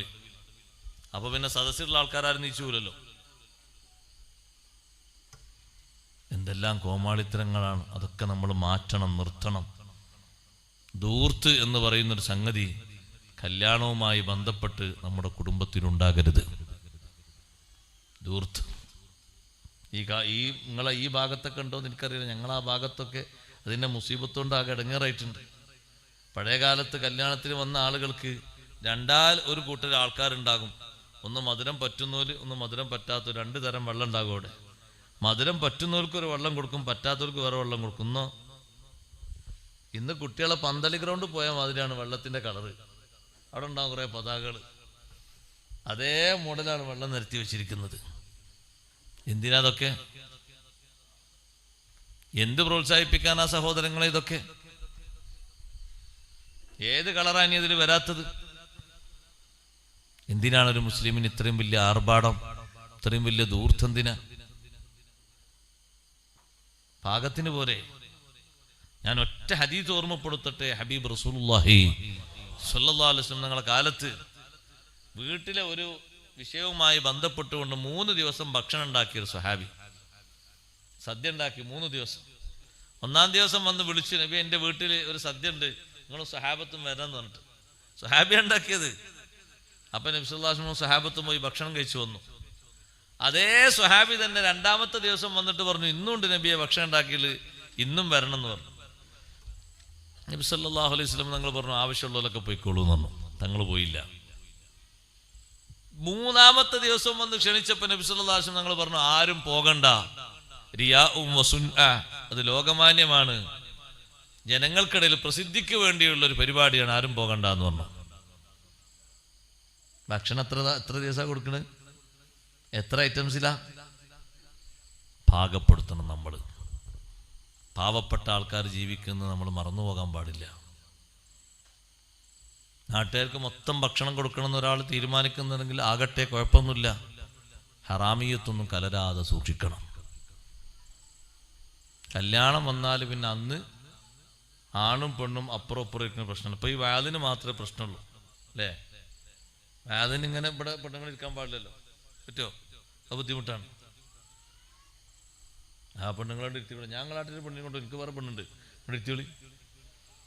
എന്താ കുഴപ്പം? ഇവിടൊക്കെ ഇടയിൽ ഇരുത്തിയോളി. അന്ന് കാട്ടിക്കൂട്ടുന്ന കപകുപ എത്രയാണ്?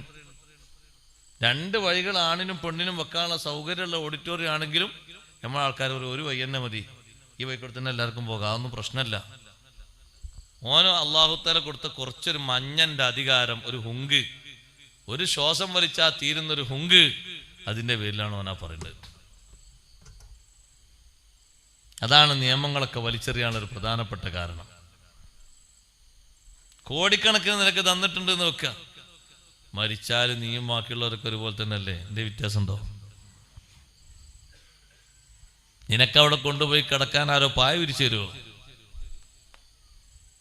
നീ കോടീശ്വരനാന്ന് കരുതിയിട്ട് ഒരു വിരിപ്പോടെ വിരിച്ചു തരുമോ?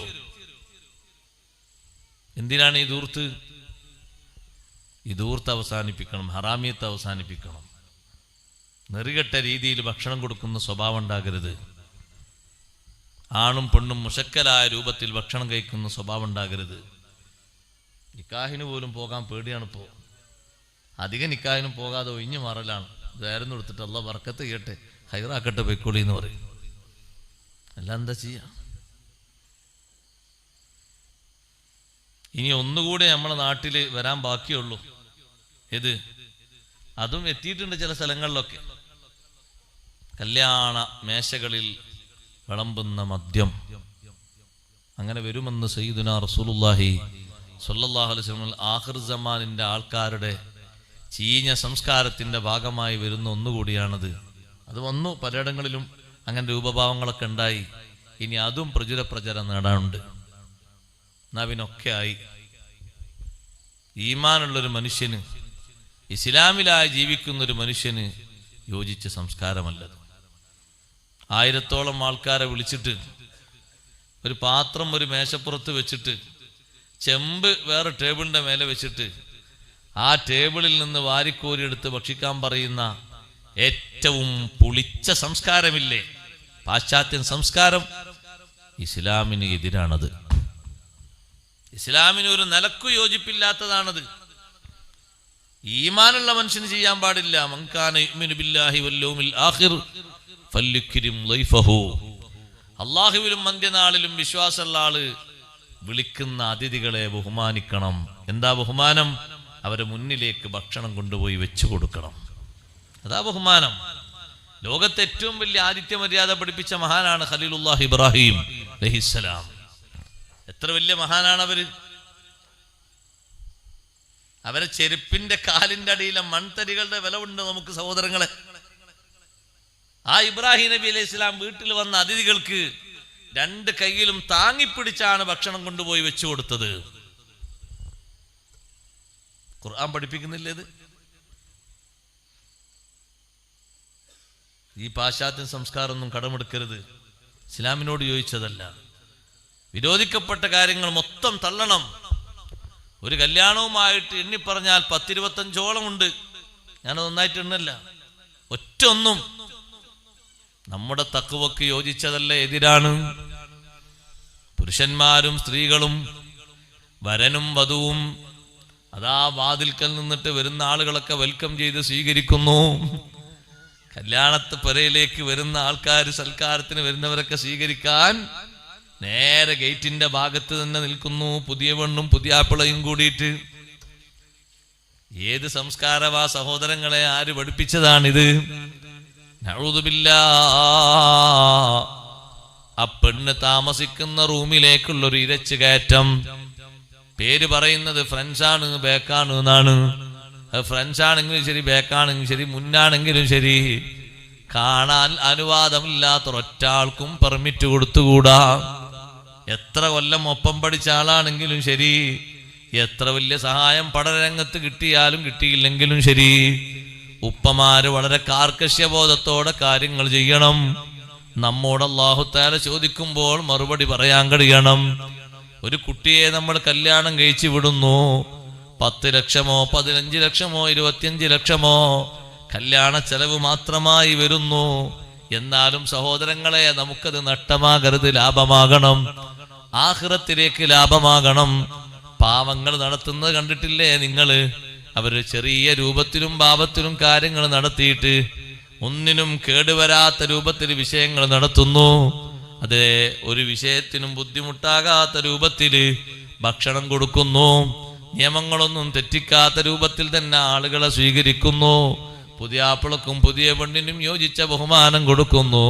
സുബ്ഹാനല്ലാഹ്, അവര് കൊടുത്തത് 100 ആൾക്കുള്ള ഭക്ഷണമാണെങ്കിലും മറ്റേ ഒരാൾ 10-25 ഹറാമ് കലർന്നിട്ട് 2500 ആൾക്ക് ഭക്ഷണം കൊടുത്തതും ഈ 100 ആൾക്ക് കൊടുത്തതാണ് അള്ളാന്റെ അടുക്കൽ ഏറ്റവും വലിയ മഖ്ബൂലായി മാറുക. അയാൾ കുറഞ്ഞ ആൾക്കാർക്കല്ലേ കൊടുത്തിട്ടുള്ളൂ എന്നല്ല നോക്കുന്നത്, കഴിവിന്റെ പരമാവധി ശ്രദ്ധിച്ചിട്ടുണ്ട് എന്നുള്ളതാ നോട്ടം. അതുകൊണ്ട് സഹോദരങ്ങള്, സഹോദരിമാര്, ആ രൂപത്തിൽ വരുന്ന ഒരുപാട് വിരോധനകളുണ്ട്, വിലക്കുകളുണ്ട്. കഴിവിന്റെ പരമാവധി നമ്മൾ ശ്രദ്ധിക്കുകയും സൂക്ഷിക്കുകയും വേണം. പുരുഷന്മാരും സ്ത്രീകളും മേക്കപ്പ് ചെയ്യുന്ന പരിപാടി ഇപ്പത്തെ കാലത്ത് വർദ്ധിച്ചു വരികയാണ്. എന്തിനൊക്കെയാണ് മേക്കപ്പ്? സുബ്ഹാനല്ലാഹ്, അതിന് തന്നെ നിശ്ചിത പണം ചെലവഴിക്കുന്ന ഒരു കൂട്ടം ആളുകൾ. അത് വിരോധിക്കപ്പെട്ട രീതിയിലുള്ളതാണ് കൂടുതൽ കണ്ടുവരുന്നത്. നമ്മൾ നല്ലോണം ശ്രദ്ധിക്കുകയും സൂക്ഷിക്കുകയും വേണം. ഒരു മൈലാഞ്ചിടുന്ന വിഷയത്തിൽ വരെ നോക്ക് നിങ്ങൾ ഇസ്ലാമിന്റെ നിയമം. വയുന്തബുൽ മുതസവ്വിജ, വിവാഹിതയായ സ്ത്രീക്കത് സുന്നത്താണ്. വയുക്റഹുൽ ഖലിയ, അവിവാഹിതയായ സ്ത്രീകൾക്കത് കറാഹത്താണ്. ചെറിയ കുട്ടികളടക്കമുള്ള അവിവാഹിതയായ സ്ത്രീകളില്ലേ, അവർക്കത് കറാഹത്താണ്. പ്രോത്സാഹിപ്പിക്കപ്പെടേണ്ട കാര്യമല്ല എന്നർത്ഥം. അതേ, കല്യാണത്തിന്റെ അന്നൊരു 10,000 രൂപക്ക് തന്നെ മൈലാഞ്ചി കൊണ്ടുവന്നാൽ ഇടുന്നത് അക്സറും ആരാണ്? സുന്നത്തുള്ള ആളുകളല്ല. നമുക്കതുകൊണ്ട് എന്ത് കിട്ടും? ഒന്നും കിട്ടാനില്ല. ആ പണം ഒരു വഴിക്ക് അങ്ങനെ പോയിന്നേ പറയാനുള്ളൂ. കൂലിയൊന്നും കാര്യമായിട്ട് പ്രതീക്ഷിക്കേണ്ടതില്ല. അങ്ങനെയുള്ള വിഷയങ്ങളിലല്ല കാര്യമായി ചെലവഴിക്കേണ്ടത്. പടച്ച റബ്ബ് സ്വീകരിക്കുന്ന നല്ല നല്ല വിഷയങ്ങളിലാണ്. അങ്ങനെയുള്ള മുത്തഖിയായി മാറണം. വിരോധിക്കപ്പെട്ട വിഷയങ്ങൾ കാണുമ്പോൾ അതിൻ്റെതായ സ്വഭാവങ്ങൾ സ്വീകരിക്കണം. കല്യാണ വീട്ടിൽ വന്നിട്ട് ഭക്ഷണം കഴിക്കാതെ ഇറങ്ങിപ്പോയ മഹാനല്ലേ അബ്ദുല്ലാഹി ബിൻ മസ്ഊദ് റളിയല്ലാഹു അൻഹു. ഏതെങ്കിലും ഒരു ഉസ്താദ് അങ്ങനെ ഇറങ്ങിപ്പോയാൽ അപ്പോൾ തന്നെ ആളുകൾ വന്നു മൂപ്പരോട് പെട്ടിയും സാധനം കൊടുക്കാൻ പറഞ്ഞു. മൂപ്പരതാ പോയി. എന്നാലും നിങ്ങൾ ക്ഷമിച്ച് ഭക്ഷണം കഴിക്കേണ്ടിരുന്നു, ഇറങ്ങിപ്പോരാൻ പാടില്ലായിരുന്നു എന്നാണ്. ഈ ചെയ്ത് തെറ്റാണോ അല്ലേ എന്നുള്ള ഒരു ചോദ്യമോ നോട്ടമോ ഇല്ല. നിങ്ങൾ നോക്ക്, ഒരു ജീവനുള്ള ജീവിയുടെ ഫോട്ടോ വീടിന്റെ ചുമരിൽ ഇങ്ങനെ പതിപ്പിച്ചത് കണ്ടപ്പോ ഭക്ഷണം കഴിക്കാതെ ഇറങ്ങിപ്പോയ മഹാനാണ് അബ്ദുല്ലാഹി ബിൻ മസ്ഊദ് റളിയല്ലാഹു അൻഹു. ഇമാം ബുഖാരി തങ്ങളല്ലേ സ്വഹീഹിൽ ഇത് കൊണ്ടുവന്നത്. എന്തേ കാരണം? അവിടുത്തെ പ്രതിഷേധമാണത്. മുൻകറാത്തിനോട് ശർഈ വിരോധിച്ച കാര്യങ്ങളോടുള്ള എതിർപ്പാണത്. ആ എതിർപ്പ് തന്നെയാണ് നമ്മുടെ ഭാഗത്തുനിന്ന് ഉണ്ടാകേണ്ടത്. അങ്ങനെ തന്നെയാണ്. അതിൽ മാറ്റല്ല. അത് അവർക്ക് മാത്രം സ്പെഷ്യലായിട്ടുള്ളതല്ല. നമ്മുടെ കാലത്തേക്കൊക്കെ അത് ഹലാലായി മാറൂല.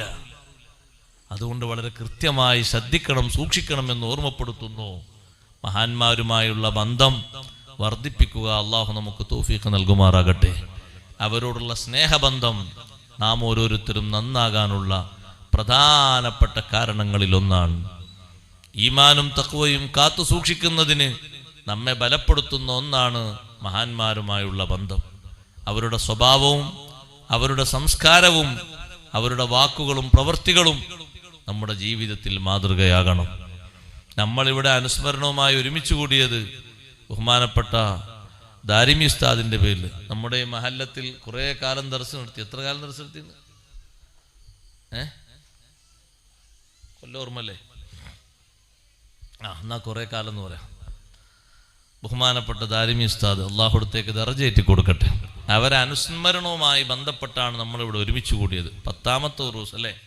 10ാമത്തെ ഉറൂസാണ്. അല്ലാഹു തആല അവരോടുള്ള സ്നേഹ ബഹുമാനം കൊണ്ട് നമ്മെ രക്ഷപ്പെടുത്തുമാറാകട്ടെ.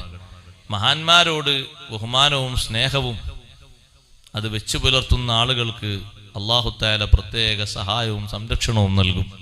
മഹത്തുക്കളെ നമ്മൾ സ്നേഹിക്കണം, നല്ലവരെ നമ്മൾ ബഹുമാനിക്കണം, അവരുടെ ഉപദേശങ്ങൾ നിർദ്ദേശങ്ങൾ ജീവിതത്തിൽ പാലിക്കണം. എന്തെല്ലാം നസീഹത്തുകൾ നമുക്ക് കിട്ടിയിട്ടുണ്ടോ കഴിയാതെ സൂക്ഷിക്കണം.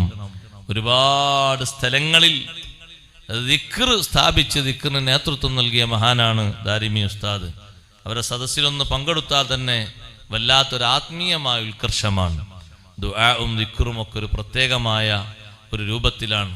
ആളുകൾക്ക് മടുപ്പ് വന്നിട്ട് എഴുന്നേറ്റ് പോകുന്ന രൂപമല്ല. ദിക്റിലായിട്ട് ലയിക്കാന്ന് പറയുന്നത് നമ്മളെ ജീവിതത്തിൽ നമ്മൾ ഉണ്ടാക്കിയെടുക്കേണ്ട ഒരു സംഗതിയാണ്. ഒരാൾ ഓഫറായിട്ട് തരുന്ന ഒന്നല്ല. ദിക്റിലായിട്ട് ലയിക്കുമ്പോൾ പിന്നെ നമ്മുടെ മനസ്സ് ദിക്ർ എത്ര ചൊല്ലിയാലും മതിയായിട്ടില്ല എന്നൊരു തോന്നലേ മനസ്സിനുണ്ടാകുള്ളൂ. അത് 10,000 ചൊല്ലിയാലും ഒരു മുസ്ലിമിന് ആണിന് പെണ്ണിന് അങ്ങനെ തോന്നുക, മതിയായിട്ടില്ല, കുറച്ചായിട്ടുള്ളൂ. അത് ദിക്റുമായിട്ട് ബന്ധം കൂടിയാൽ അങ്ങനെയാണ്. ബന്ധം നല്ലോണം കൂടുന്ന ആളുകൾ ദിക്ർ അങ്ങനെ ചൊല്ലി ചൊല്ലി ചൊല്ലി എത്ര ആയാലും വേണ്ടിയില്ല എന്നൊരവസ്ഥയിലേക്ക് അവരെത്തുന്നു ദിക്ർ ചൊല്ലിയിട്ട്. അതവരെ മനസ്സ് ദിക്റുമായിട്ട് അത്രയും ടച്ച് ചെയ്തത് കൊണ്ടാണ്. ദുആവും അങ്ങനെ തന്നെയാണ്. അല്ലാഹു തആല അവിടുത്തെ ദറജ ഉത്തരോത്തരം ഉയർത്തി കൊടുക്കുമാറാകട്ടെ. നല്ല നല്ല മഹത്തുക്കളെ നമ്മൾ സ്നേഹിക്കണം. ഒറ്റയ്ക്ക് കിടക്കുന്ന ഖബറിൽ മഹാന്മാരോടുള്ള മഹബത്ത് വലിയ ഉപകാരം ചെയ്യും. വലിയ ഉപകാരം നമുക്കവിടെ കിട്ടും അവരോടുള്ള മഹബത്ത് കൊണ്ട്. ഞാനത് വെറുതെ പറഞ്ഞതല്ല. നിങ്ങൾ നോക്ക്, ലോകപ്രശസ്ത പണ്ഡിതനാണ് അബൂ യസീദുൽ ബിസ്താമി റളിയല്ലാഹു അൻഹു. ലോകത്ത് അറിയപ്പെട്ട മഹാനാണ്. അബൂ യസീദുൽ ബിസ്താമി റളിയല്ലാഹു അൻഹുവിന്റെ ശിഷ്യന്മാരെ പറ്റി ഇമാം സുയൂത്തി റളിയല്ലാഹു അൻഹു ഉദ്ധരിക്കുന്ന ഒരു ചരിത്രമുണ്ട്. ബറക്കത്തിന് വേണ്ടി ഓർമ്മ വന്നപ്പോൾ ഞാനതൊന്ന് പറയുന്നു എന്ന് മാത്രം. 2 ശിഷ്യന്മാർ ഒരുമിച്ച് കൂടി പള്ളിയുടെ ഉള്ളിൽ അവരിങ്ങനെ സംസാരിച്ചു കൊണ്ടിരിക്കുമ്പോൾ, അവരെ സംസാരമല്ല നമ്മളെ സംസാരം പോലല്ലല്ലോ, അവര് സംസാരത്തിൽ മൗത്തും ഖബറും മഹ്ശറൊക്കെ വരുന്നത്. നമ്മൾ പിന്നെ അങ്ങനെയല്ലല്ലോ. അവരിങ്ങനെ സംസാരിച്ചു കൊണ്ടിരിക്കുമ്പോൾ ഒരാൾ മറ്റൊരാൾ ചോദിച്ചു, അല്ല മരിച്ച് ഖബറിലെത്തിയാൽ ഇപ്പൊ എന്താ ചെയ്യാം? അപ്പൊ കൂട്ടത്തിൽ മറ്റൊരാൾ പറഞ്ഞു, ഖബറിൽ പോയാൽ എനിക്കൊരു പ്രശ്നമില്ല. അതെന്തേന്ന് വെച്ചു, ഞാൻ എപ്പോഴും അബൂ യസീദുൽ ബിസ്താമി റളിയല്ലാഹു അൻഹു ഖിദ്മത്ത് ചെയ്യുന്ന ഒരു ശിഷ്യനാണ്. ദർസിൽ കുറച്ചിങ്ങനെ ഓതും ചെയ്യും. എപ്പോഴും ഉസ്താദിന്റെ കെട്ടും പാണ്ടും എടുത്ത് കിതാബുകളൊക്കെ കയ്യിൽ പിടിച്ച് ഉസ്താദ് പോകുന്നിടത്തൊക്കെ കൂടെ പോയി സഹായം ചെയ്തു കൊടുക്കുന്ന ശിഷ്യൻ പറഞ്ഞു, എനിക്ക് പേടിയില്ല, കാരണം ഞാൻ എപ്പോഴും ഉസ്താദിന് ഖിദ്മത്ത് എടുക്കുന്നുണ്ടല്ലോ, ഞാൻ അതെങ്കിലും പറഞ്ഞിട്ട് അവിടെ രക്ഷപ്പെടും. നീ മരിക്കുന്നതിന് മുമ്പ് ഞാനാ മരിക്കുന്നെങ്കിൽ നീ ഖബറിന്റെ ഭാഗത്ത് വന്ന് നിൽക്കണം, ഞാൻ പറയുന്നത് നിനക്ക് കേൾക്കാന്ന് പറഞ്ഞു. ഇപ്പറഞ്ഞാൾ മറ്റാളോട്. അങ്ങനെ രണ്ടുപേരും സംസാരിച്ച് പിരിഞ്ഞു. വർഷങ്ങൾക്ക് ശേഷം പറഞ്ഞതുപോലെ അബൂ യസീദുൽ ബിസ്താമി റളിയല്ലാഹു അൻഹുവിന്റെ ഖാദിമായ ശിഷ്യൻ മരണപ്പെട്ടു. സുബ്ഹാനല്ലാഹ്, മരണപ്പെട്ടപ്പോഴാണ് മറ്റേ ശിഷ്യന് ഓർമ്മ വന്നത്, എന്നോട് ഇങ്ങനെ പറഞ്ഞിരുന്നല്ലോ ഖബറിന്റെ ഒരു ഭാഗത്ത് വന്ന് നിൽക്കണം, ഞാൻ പറയുന്നത് നിനക്ക് കേൾക്കാമെന്ന്. ഒന്ന് പോയി നിന്നാലോ എന്ന് കരുതിയിട്ട് ജനങ്ങളൊക്കെ പോയ ഉടനെ പതുക്കെ ഖബറിന്റെ തലഭാഗത്ത് അവിടെ പോയിരുന്നു. അതാ അബൂ യസീദുൽ ബിസ്താമി റളിയല്ലാഹു അൻഹുവിന്റെ ശിഷ്യനോട് മലക്കുകൾ തുരുതുരാ ചോദ്യം ചോദിക്കുന്നു. ഉള്ളിൽ നിന്ന് ഒരു ശബ്ദം പുറത്തേക്ക് വരുന്നു. ചോദിക്കുന്ന ശബ്ദം ഈ പുറത്തിരിക്കുന്ന ആൾ കേൾക്കുന്നില്ല. പക്ഷേ ഉള്ളിൽ കിടക്കുന്ന അബൂ യസീദുൽ ബിസ്താമി തങ്ങളെ ശിഷ്യൻ പറയുന്ന വാക്ക് അത് പുറത്തേക്ക് കേട്ടുപോയി. അതസ്അലാനനി വഖദ് ഹമൽതു ഫർവത അബീ യസീദിൻ അലാ ഉനുഖി. എന്നോട് ചോദിക്കാനാണോ നിങ്ങൾ വന്നിരിക്കുന്നത്? ലോകം മുഴുക്കയും അറിയപ്പെട്ടൊരു മഹാനില്ലേ അബൂ യസീദുൽ ബിസ്താമി, അദ്ദേഹത്തിന്റെ ഭാണ്ഡം ഏറ്റി നടന്നത് ഈ തോളിലാണ്. മഹാനവറുകളുടെ കിതാബും അവിടുത്തെ ഡ്രസ്സും അവിടുത്തെ ആവശ്യമുള്ള വസ്തുക്കളൊക്കെ ഈ തോളിലാണ് ഞാൻ ചുമന്ന് നടന്നത്. അത്രയും ബന്ധമുള്ള എന്നോടാണോ നിങ്ങൾ ചോദിക്കാൻ വന്നിരിക്കുന്നത് എന്ന് ചോദ്യകർത്താക്കളോട് ഉത്തരം പറയുന്ന ആള് പറയുന്ന മറുപടി പുറത്തിരിക്കുന്ന ശിഷ്യൻ കേട്ടുപോയി. അവര് ചോദിക്കുന്ന ചോദ്യമൊന്നും കേട്ടില്ല. അതേ കിടക്കുന്ന ആൾ ഈ മറുപടി പറയാനുള്ള ധൈര്യം എങ്ങനെ കിട്ടി? അബൂ യസീദുൽ ബിസ്താമി റളിയല്ലാഹു അൻഹു ചെറിയൊരു മഹാനല്ല, ഔലിയാക്കളെ കൂട്ടത്തിൽപ്പെട്ട വലിയൊരു മഹാനാണ്. ആ മഹാനുഭാവനെ സ്നേഹിച്ച് ഖിദ്മത്തെടുത്ത് പിന്നാലെ നടന്നപ്പോ മലക്കുകൾ വന്നപ്പോഴും ചോദ്യത്തിന് ഉത്തരം പറയാനും ഞാൻ ആ ഉസ്താദിന്റെ കൂടെ നടന്ന ആളാണ്, അതുകൊണ്ട് നിങ്ങൾ എന്നോടാണോ ചോദിക്കാൻ വന്നിരിക്കുന്നത് എന്ന് തിരിച്ചൊരു ചോദ്യം ചോദിക്കാനും മറുപടി പറയാനും കഴിഞ്ഞു. സുബ്ഹാനല്ലാഹ്, ഖബറിന്റെ ഉള്ളില് അങ്ങനെ ചോദിക്കാൻ വരുന്ന ആളുകളോട് തിരിച്ചു ചോദിച്ച് മറുപടി പറയുന്ന ആളുകളും ഉണ്ട്. അതുകൊണ്ടല്ലേ ഉമർ ഇബ്നുൽ ഖത്താബ് റളിയല്ലാഹു അൻഹുവിനോട് കുറഞ്ഞ ചോദ്യങ്ങൾ ചോദിച്ചിട്ട് നമ്മൾ പോകാന്ന് മുൻകർ നക്കീർ അലൈഹിസ്സലാത്തു വസ്സലാം പറഞ്ഞത്. ചോദ്യങ്ങളൊക്കെ ഇങ്ങനെ എണ്ണിക്കൊടുത്തപ്പോ ഉമർ റളിയല്ലാഹു അൻഹു ചോദിച്ചു, നബിയെ, ഞാൻ ഖബറിലെത്തിയാലും എനിക്ക് ഇതുപോലെ ധൈര്യവും ഇതുപോലെ ഹിമ്മത്തൊക്കെ ഉണ്ടാകോ? അവർ ചോദ്യം ചോദിക്കുമ്പോൾ ഉത്തരം പറയാൻ അതൊക്കെ ഉണ്ടാകും ഉമറേ. അവർ ചോദിക്കുമ്പോൾ ഉത്തരം പറയാനുള്ള ധൈര്യം കാര്യങ്ങളൊക്കെ ഉണ്ടാകും, എന്നാ പിന്നെ എനിക്ക് പേടിയില്ല എന്ന് പറഞ്ഞു. അങ്ങ് മുൻകർ നക്കീർ അലൈഹിസ്സലാത്തു വസ്സലാം എന്നിങ്ങനെ ചോദ്യം ചോദിച്ചു, ഉത്തരം ഇങ്ങനെ പറഞ്ഞു. ഉത്തരങ്ങളൊക്കെ പറഞ്ഞപ്പോൾ അവസാനം ഉമർ റളിയല്ലാഹു അൻഹു അങ്ങോട്ട് ചോദിച്ചു, നിങ്ങൾ കുറെ ചോദിച്ചതിന് ഞാൻ ഉത്തരം പറഞ്ഞില്ലേ, ഞാൻ അങ്ങോട്ട് ചോദിക്കാം, മൻ റബ്ബുക്കും, നിങ്ങളെ റബ്ബാരാ? എൻ്റെ റബ്ബാരാ ഞാൻ പറഞ്ഞല്ലോ, എൻ്റെ നബിയാരാ ഞാൻ പറഞ്ഞില്ലേ, ഞാനൊന്ന് അങ്ങോട്ട് വെക്കട്ടെ, മൻ റബ്ബുക്കുമാ ഒമൻ നബിയുക്കുമാ ഒമാ ദീനുക്കുമാ. അപ്പോൾ ഒരു മലക്ക് മറ്റേ മലക്കിനോട് പറഞ്ഞു, ഇന്നഹു ഉമറു, ഇത് ഉമറാണ്, അതുകൊണ്ട് നമ്മൾ തൽക്കാലം പിന്തിരിയ. മനുഷ്യനാണല്ലോ പവർ, മലക്കുകൾക്കുള്ളല്ലോ. പക്ഷെ ആ പവറിനും ഏറ്റവും വലിയ നിദാനം കാരണം മഹത്തുക്കളുമായുള്ള ബന്ധമാണ്. ആ ബന്ധം കാത്തു സൂക്ഷിക്കണം. അല്ലാഹു തആല തൗഫീഖ് നൽകട്ടെ. ബഹുമാനപ്പെട്ട ദാരിമി ഉസ്താദിൻ്റെ ആണ്ടല്ലേ നമ്മൾ കഴിക്കുന്നത്, അവരുടെ പേരിൽ ഒരു ഫാത്തിഹ ഓതി ഇൻഷാ അല്ലാഹ് ദുആ ചെയ്ത് ഞാൻ അവസാനിപ്പിക്കുകയാണ്. കൂടുതൽ നീട്ടി ദീർഘിപ്പിച്ച് നിങ്ങളെ ബുദ്ധിമുട്ടാക്കുന്നില്ല. നമ്മുടെ സദസ്സ് അല്ലാഹു സ്വീകരിക്കുമാറാകട്ടെ.